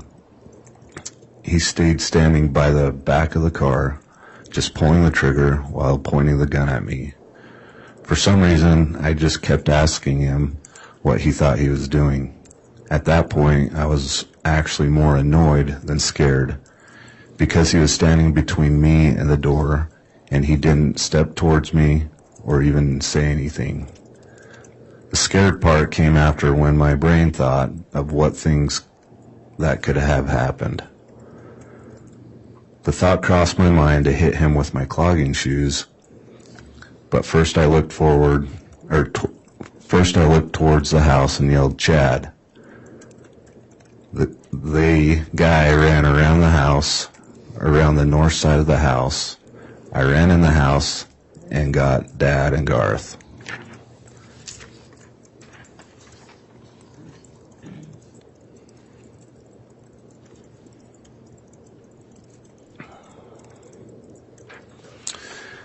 They looked outside, but we couldn't find him. We called the police and reported it. They suspect it was a bipolar teenager who lives down the street and walks around a lot. But Matt Price has an even better theory. And I'll have you stop there.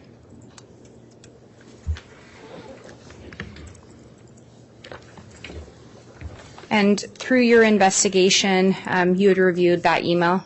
Correct. And that appears to be, in Tammy's own words, a description of the events of October 9th, 2019? Correct.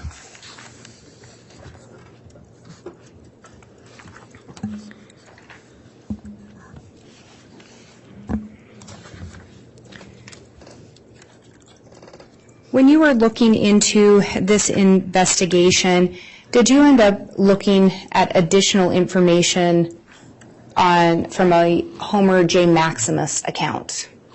I did. And Your Honor, I have what's been marked as State's Exhibit 107B, if I can have the court, and I think I'm missing a courtesy copy for Your Honor, so I apologize. This is going to be a PowerPoint exhibit, so the actual exhibit would be on a jump drive. But if I could have the witness shown a copy, defense has been provided a copy, and there's another copy for the court.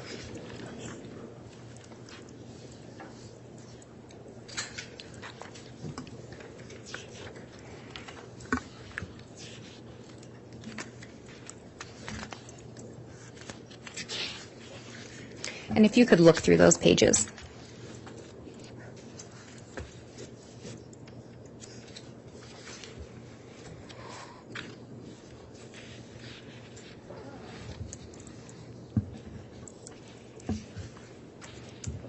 And do you recognize those pages? I do. And did you prepare or assist in preparing those in anticipation of your testimony today? I did. And do they in fact summarize some of the work and reviews that you conducted? Yes. Would they aid in your testimony today? Yes. And Your Honor, I would move for admission of State's Exhibit 107B. Any objection? Yes, Your Honor.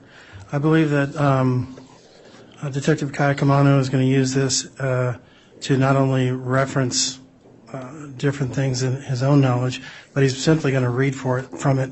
This is what the state's been doing in the past. They're publishing these summaries and having the detectives or the agents read from these, and I believe that it's improper for the detective to read from an exhibit and refresh his recollection at will because he has it right in front of him that's been published to the jury and the gallery. All right, response to that, Ms. Blake? Your Honor, if it's an exhibit, that is the purpose of creating the summary exhibit, is when there is a lot of information and you're going to reference only some of it, is to highlight that and to be able to reference it when it's detailed information. We just had the detective read from a summary, or excuse me, from an exhibit that if we'd ask him to memorize that whole thing is just not plausible. And so I think this is exactly why it does aid in the testimony and it is allowed for under the rules.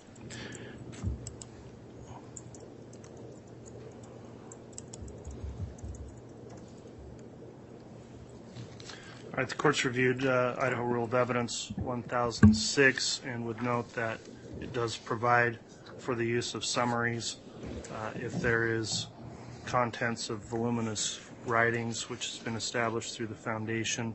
So for that reason, the court will allow for the PowerPoint presentation of 107B, but would note also that it's a demonstrative exhibit and the jury will be instructed as such. Thank you, Your Honor. Permission to publish? You may publish.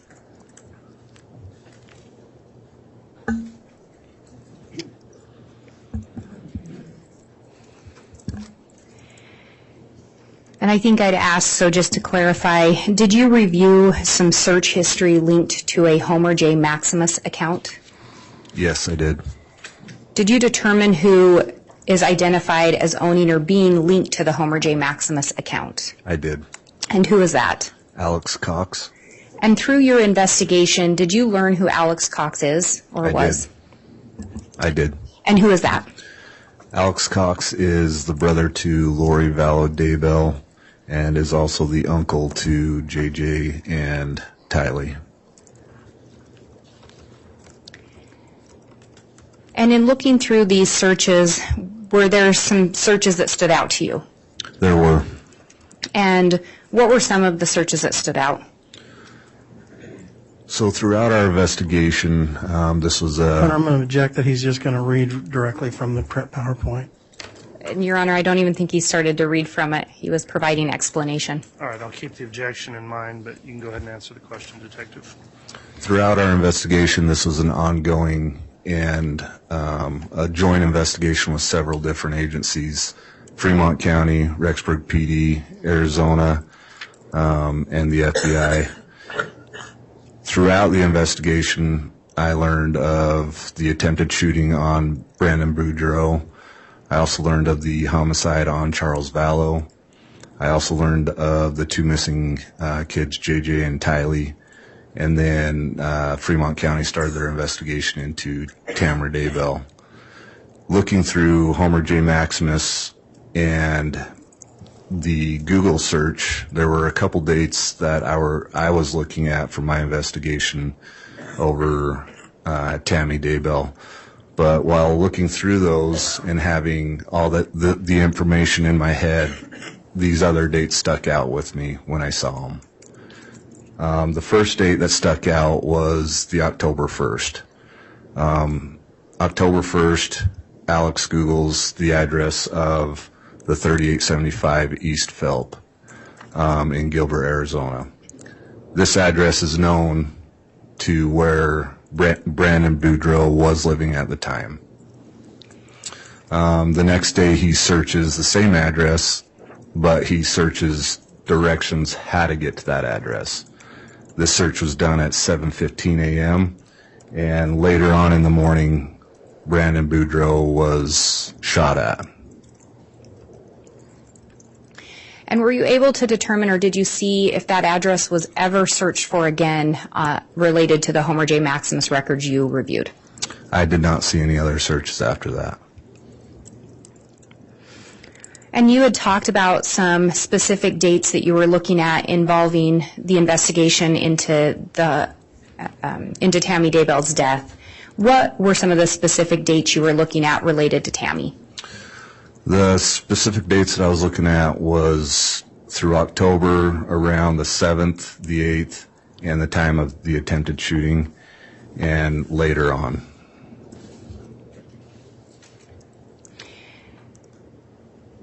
And in talking about that attempted shooting, were there some searches that drew your attention? There were on October, again, in this investigation and knowing where Tammy Daybell lives. They live in a farm area. Behind their house is a very big open field, a river, several hundred yards behind their house on the east side. And so looking through Homer J. Maximus on October 8th, it was discovered that Alex had Googled 6.5 Grendel drop from 100 to 200 yards and also 100 to 300 yards. This was significant because at the time of my investigation, I felt that Alex was trying to figure out where he needed to be at the time and have an accurate shot on the attempted shooting of Tammy Daybell. And at some point, did you learn or did you review where Alex Cox's data location showed him to be on October 9th, earlier in the day? Yes, earlier in the day, Alex Daybell was shown with... And I think, sorry to interrupt, I think you said Alex Daybell. Do you mean Alex Cox? Correction, yes, Alex Cox. His GPS was shown at 4:37 or 4:47 heading north on 1900 East in Rexburg, Idaho, which is towards the Daybell residence. Once he gets by that residence, which is 200 north, he takes a right, which is heading east to Highway 20.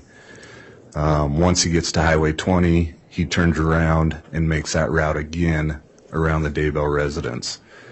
This all happens in between the 4:47 time and the 5:03 time. During my investigation, what I feel that he was doing was scoping out the area of Tamara Daybell's home. Objection. This is speculative. I will sustain that, and Move to strike. the answer will be stricken, and please don't consider that last response, ladies and gentlemen of the jury. Did you review any searches conducted on the Homer J. Maximus account for October 9th of 2019? I did. And what, if anything, about those caught your attention? Alex Cox on that day also Googled how to make a ghillie suit. On that date he searched the muzzle energy of a 6.5 Grendel and Now, the I'm going to frog object to dart him. pants. I'm going to object to him identifying it, that whoever was making these queries as being a specific person. I don't think he can prove that. I think that's speculative. All right. I think there should be a clarification that these were searches attributed to the email, but maybe not that we knew an individual made the searches. Thank you. And just to clarify, these searches were conducted on the Homer J. Maximus account? Correct. And who was that account linked to during your investigation? During my investigation, that account was associated and linked to Alex Cox. And on October 9th, what about the searches conducted on the Homer J. Maximus account caught your attention? On the 9th, it was the muzzle energy of a 6.5 Grindle. It was also the sizing of Frog Togs, the pants. This was significant. That same day, the Homer J. Maximus. I'm objecting to him indicating that it's a specific person. Again, Ms. Blake, if we could just have response, well, he'll make the responses he makes, but clarify that these are attributed to an email. And I think he had just started to do that as the objection was being made. All right, thank you, Ms. Blake. The Homer J. Maximus email and the device that's associated with was shown at Sportsman's Warehouse in Idaho Falls. Through our investigation, we learned that someone had purchased Frog Tog pants, flip mitts, and a winter hat that can turn into a mask. And was that purchase made at the same time the Homer J. Maximus, the device linked to Alex, was at the Sportsman's Warehouse? Yes. And then the attempted shooting, in fact, took place on October 9th of 2019. Is that correct? Correct. Did you look at some searches subsequent to that date? After that date, on October 9th, when I was looking, it stuck out to me that account of Homer J. Maximus Googled how to prep an AR for cold, how to make your AR function in cold weather, AR cold weather operations, how does Hornady one-shot work in cold, is one-shot good lube for an AR-15 in 0 degrees, how to prep your AR-15 in winter shooting, how to help your AR load in the cold, do steel AR mag rings shrink in the cold. He also did a YouTube search on shooting an AR-15 at 37 degrees below zero. And you reside in the Fremont County area or close by, is that correct? Correct. Are Octobers in Fremont County, do they tend to be cold? They do. Was there anything about this October that you recall with regard to the temperature? On the temperature of this day or around this day, it was 26 degrees.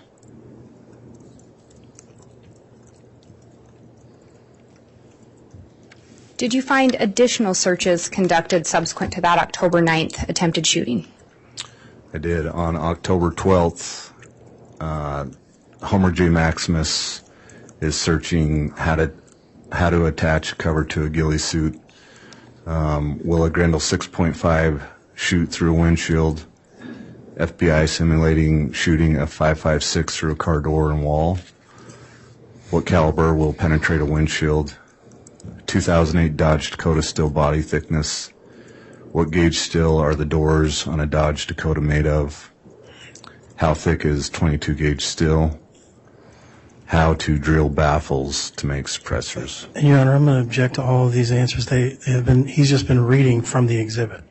It's not coming from his memory, it's coming from the exhibit. Well, I think there should at least be a reference. I think summary's been admitted, it's allowed to be referenced, but there needs to be distinguishing between either personal testimony or simply taking information straight from the exhibit. And those searches are designated on this slide, is that correct? Correct. And they were searches you discovered through your investigation, is that correct? Correct. When we look at those searches, what about some of those stood out to you in this investigation?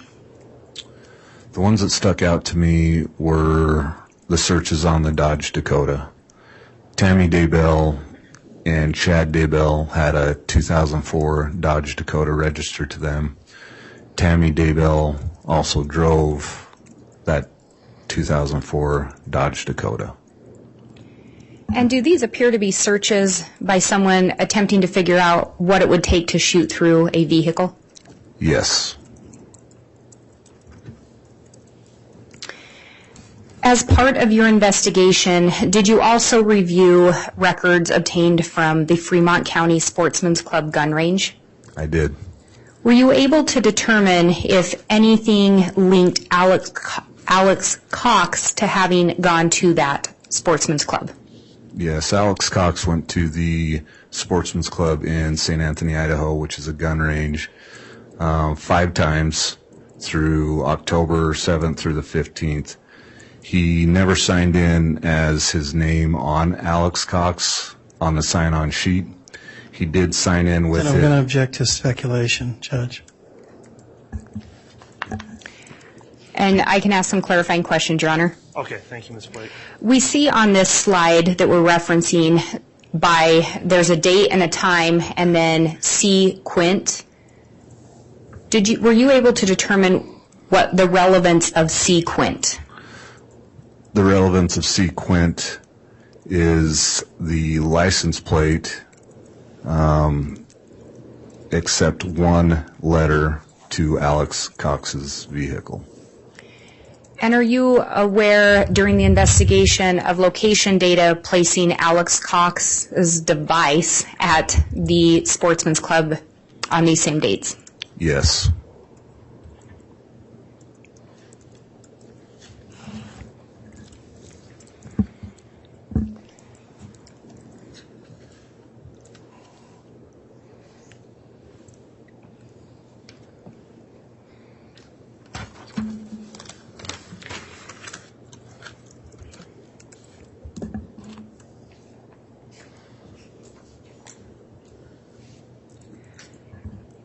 At some point, did you review or obtain some firearms that were recovered from the apartment complex where Alex Cox was known to reside?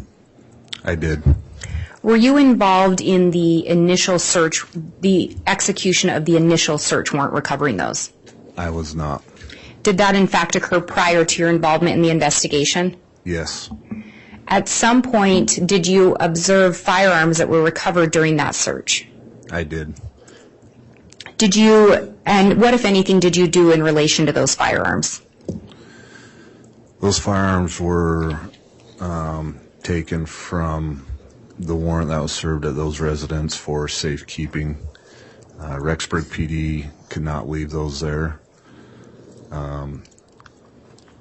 Throughout our investigation, it was determined that possibly the attempted shooting on Tammy, and after having those firearms in Rexburg PD, I obtained a warrant to seize those weapons for evidence. And did you in fact seize those weapons? I did.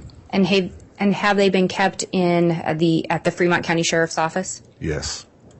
Until recently? Some of them may be being held in evidence here in Boise. Correct. Were certain of the guns of more significance to you with regard to this investigation? Yes. Did you photograph some of those firearms? I did. Do you believe if you were shown a photograph that's purported to depict some of those firearms that you would recognize it? Yes. Your Honor, I would ask that the witness be shown, and I'll have them shown two exhibits, 281A and B. And defense already has copies of these. And there's a courtesy copy for Your Honor.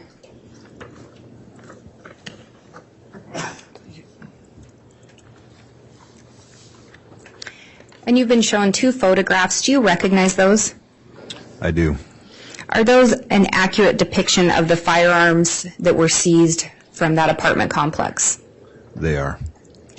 Did you in fact take these photographs? These ones I did not, no. Were you present when they were taken? Yes. And you can recognize those? Yes. Your Honor, I would ask for the admission of States Exhibit 281B and 281A. Any objection? Yes, Your Honor, may I have voir dire? Yes. So these two firearms, are they here in Ada County now, in the evidence locker? The two that are here are the ones on the two on the that are taken together, yes. Okay. Your Honor, I think that we need to, rather than having a photograph of these firearms, if he's going to testify about them, I would like the court to, the jury to be able to see what they look like and to see them actually in the courtroom. Response. And, Your Honor, I think it's up to the state how we present evidence, and a photograph depicting an actual item is sufficient evidence. Well, may I speak, Judge? Go ahead. What I think is going to happen is that he's going to akin these to being some sort of a paintball gun or being mistaken for a paintball gun. And I think the jury needs to see exactly what these things look like, how heavy they are. There's certain things that you just can't depict in a photograph. All right. Mr. Thomas, I'll take the objection under advisement. I'm going to allow for the admission. There's been sufficient foundation of 281A. 281B will be admitted if the defense feels that as part of your defense you want to have the actual evidence observed by the jurors. We'll consider that on cross-examination. Very good, Your Honor. We just asked that the court inform the state that they need to bring that up because we will be asking for that. Very well.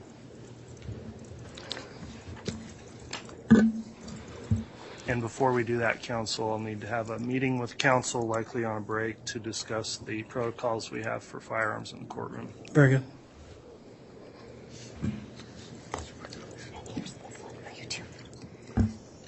And, Your Honor, the state has retained the original exhibit. May I please publish that for the jurors? Yes. Or I should say exhibits. First, I'll publish State's Exhibit 281B.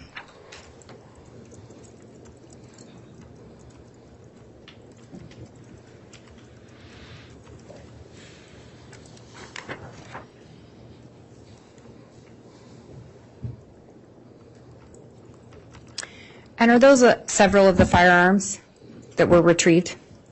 Yes. What was it about these particular firearms that drew your attention?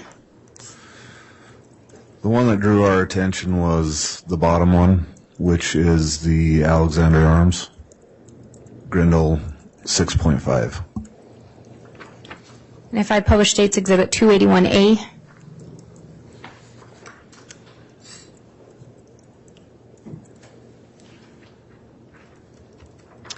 is that the one that you were talking about? Or was it the top one? No, that is not the one I was talking about. That bottom one right there, the black one. And what particularly was it about that firearm that drew your attention? When Tammy Daybell first called in the attempted shooting, she described the rifle as a paintball gun. Out of the firearms that were seized at the residence and after looking at all the firearms, this one stuck out because it has a larger scope on it, which could be mistaken as a hopper, which Tammy described. And a hopper is something on a paintball gun? Correct. A hopper is on a paintball gun that holds the paintballs inside of it. Do you have experience shooting paintball guns? I do. Can you tell us a little bit about that? Growing up, used to shoot them all the time. We also use them currently in SWAT trainings and room clearing. That the guns that we have that we use for training are very identical to an AR-15 setup, which is close to this. Also has a hopper on it, and that's my experience with them. Are you also familiar with AR-15s? Yes. And can you tell us a little bit about your experience with those? Experience with those is training throughout my law enforcement career and shooting them prior to. You can put several different accessories on them and optics on them.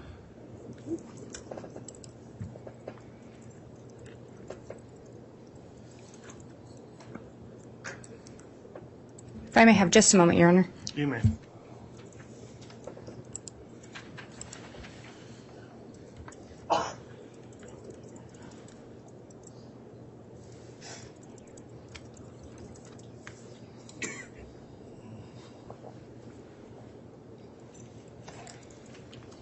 Your Honor, may we have a brief sidebar?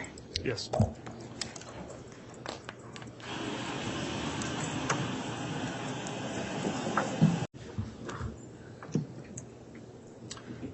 right, thank you. Counsel, you can continue with your direct, Ms. Blake.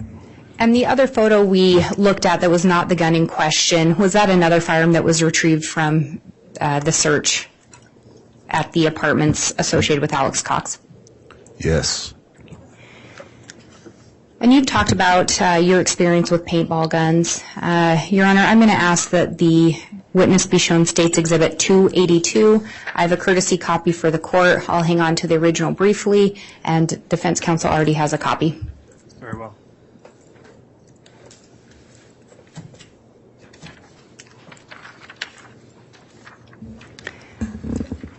Do you recognize what's just been shown to you? I do. And do you recognize the first image depicted there? I do. And is that the firearm that you've been referencing? Yes, that is the Alexander Arms Grendel 6.5. And the second item there, do you recognize that image? I do. And what would that be depicting? That is a Tippmann paintball gun. And that is just an example of one, correct? Correct. That was not recovered from anywhere? It was not. Your Honor, I would move for the admission of State's Exhibit 282 as a demonstrative exhibit. Any objection? Yes, Your Honor. It's inflammatory. It does not depict what was actually seen that night. There's no way of knowing that. There's been no foundation as to what paintball gun was used that night, or if any at all. I mean, it's just inflammatory, and it's more prejudicial than probative at this point, even as a demonstrative exhibit. And Your Honor, if I may respond. Go ahead. We did actually hear a description of the firearm in that email sent from Tammy to her son, specifically referencing a hopper. We've heard testimony from the detective regarding a hopper on a paintball gun, his experience with them, his experience with AR-15s, and the likeness. In addition, we've clearly established that this is not that the bottom one is not a firearm that was recovered, and that it is simply for demonstrative purposes. All right, the court has considered this proposed exhibit under Rule 403, and having considered that rule, I am going to sustain the objection that I'm not going to permit the admission of Exhibit 282 as a demonstrative exhibit, as it could cause prejudice or confusion. So for that reason, the objection is sustained, and that will not be admitted. Thank you, Your Honor. Detective, again, you do have experience with using paintball guns and AR-15s? Correct. And there are similarities between the two? Correct. Specifically, I think you referenced a hopper on a paintball gun? Correct. And what part of an AR-15 would that be similar to? Again, I go back to you can put several different accessories on an AR-15 and a rifle. You can put scopes on there, optics, things like that. And was there something like that on the AR-15 recovered in the residence or in the apartment complex linked to Alexander Cox? On the Alexander Arms Grendel 6.5, yes, there was. And I'm going to move forward a little bit, and we'll circle back to some of these other questions a little bit later. Through your investigation, did you learn of or review an email that was sent from Charles to Tammy? I did. And would that be Charles Vallow? Correct. Did you also review or obtain an email sent from Charles to Chad Daybell? I did. And what were those emails referencing, if you recall? The email that was sent to Tamara Daybell from Charles Vallow was in regards to Charles was aware of a possible cheating going on between his wife and Chad Daybell, and he would like to meet with her and talk with her to discuss that. He didn't want to send all that information in an email. Were you ever able to determine through your investigation if Tammy ever actually read that email? I was not. So to this day, you do not know or have not been able to determine if that was actually read by her or not? That is correct. And then the email from Charles to Chad, do you recall the content or the gist of that email? The email from Charles Vallow to Chad Daybell was sent on the same day, and it was in regards to Chad needed to stop talking to his wife, Lori, and tell his wife, Tammy, what was going on. And those emails were sent prior to October 18th or 19th of 2019? Correct. And moving forward a little bit, did you end up conducting or requesting a geofence warrant for several locations at some point in your investigation? I did. What locations did you request those warrants for, or that warrant for? The two locations that I requested a geofence warrant was for 202 North, 1900 East, which is Tamara and Chad Daybell's residence. The second geofence that I asked for was at 3462 North Salem Highway, which is the LDS church just down from the Daybell residence. And what date range did you request on that warrant? From October 18th into October 19th, 2019. Did you request a certain perimeter? I did. I requested 150 meters perimeter. And did you request the 150 meters for each location? Correct. And with regard to it, and was that warrant actually granted? It was. Did you receive responsive documents? I did. Did you review those? I did. When you get responsive documents on a geofence warrant, can you talk us through a little bit about the process from there or what you did? When we get a signed warrant from the judge granting us that, law enforcement needs to go onto the Google website and go into their law enforcement portal.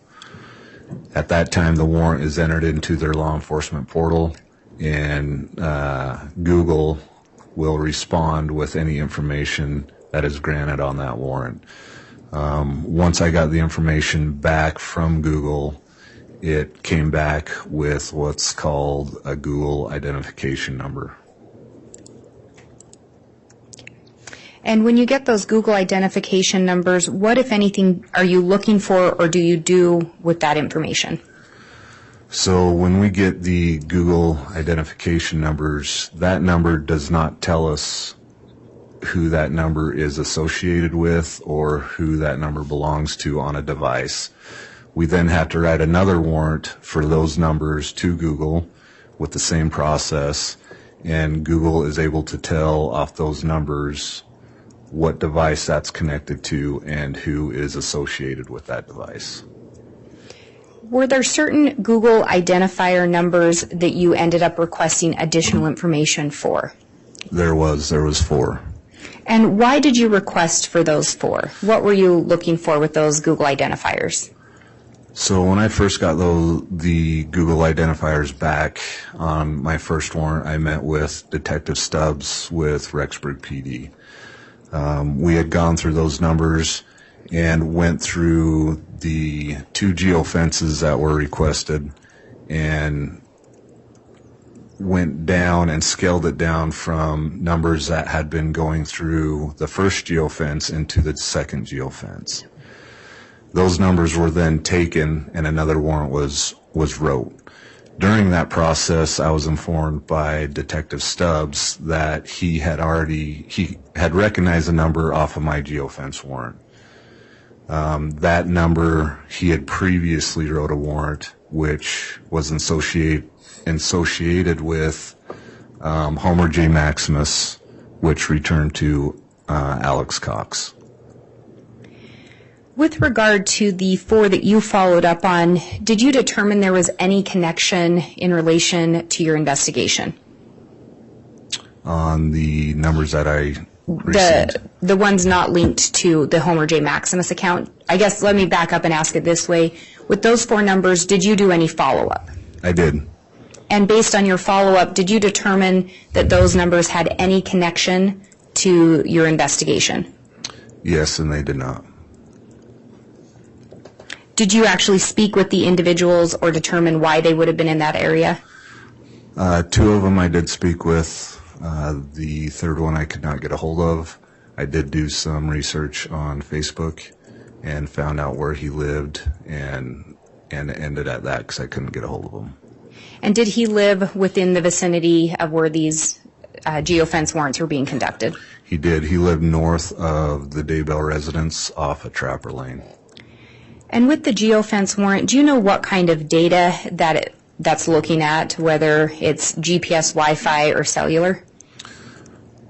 The geofence warrant goes off of wireless information and GPS information.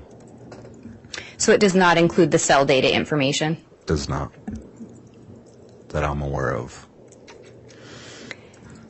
And you indicated that Detective Stubbs recognized one of those Google identifiers as belonging to Alex, or as belonging to a device associated or an account associated with Alex Cox. Is that correct? Correct. Did you do further investigation to determine, well, I'll back up, which location was that device? You said you did a warrant for two different locations. Which location was the device associated with Alex Cox showing at? That device was shown at the Salem Church. Were you able to determine approximately what time frame that device was showing as being there? That device was shown at the Salem Church at 10:07 p.m. on October 18th, 2019. At some point, were you able to determine the last point or data point for that device at the Salem Church? That device was shown there from 10:07 p.m. to 10:45 p.m. And then at that point, did you have any other hits or data points within the vicinity of your search warrant for that device? I did not. Did you, through your investigation, learn of another data point later that night associated with that device? Yes, at 11:53 p.m., that device, or Homer J. Maximus, connected to a device, was later picked up on Wi-Fi 7 minutes away on Highway 20 from the Salem Church. Through your Google search warrant, or the geofence, did you locate a device associated with Chad Daybell in either location? I did not. Through your investigation, did you learn of or review statements made by Chad Daybell as to his whereabouts on the night of October 19th into the morning hours of, or October 18th into the morning hours of October 19th? Through other interviewers and deputies, Chad Daybell had made statements that he was at home. And yet none of his devices were showing within the geofence? Correct.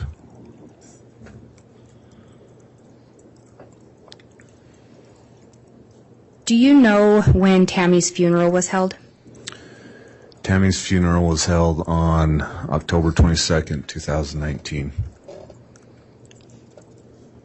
Within approximately 3 days after she was pronounced dead? Correct. Do you know where that funeral was held? Springville, Utah. Through your investigation, did you learn or determine if Tammy had any life insurance policies? She did. How many policies did she have? 3 or 2. And do you know who the beneficiary was? Chad Daybell. And when you say 3, were there 3 different amounts referenced across 2 policies? There was Primerica, Life Map, and then Idaho Percy. So the Idaho Percy was the third one? Correct. Which is a retirement? Correct. Was Chad Daybell the beneficiary of all of those? Yes. Through your investigation, did you determine if the life insurance paid out? Yes. And who did they pay out to? Chad Daybell. Are you aware if Chad Daybell has pending charges for insurance fraud? He does. Do you know where those are pending? He has 2 counts of insurance fraud out of Fremont County.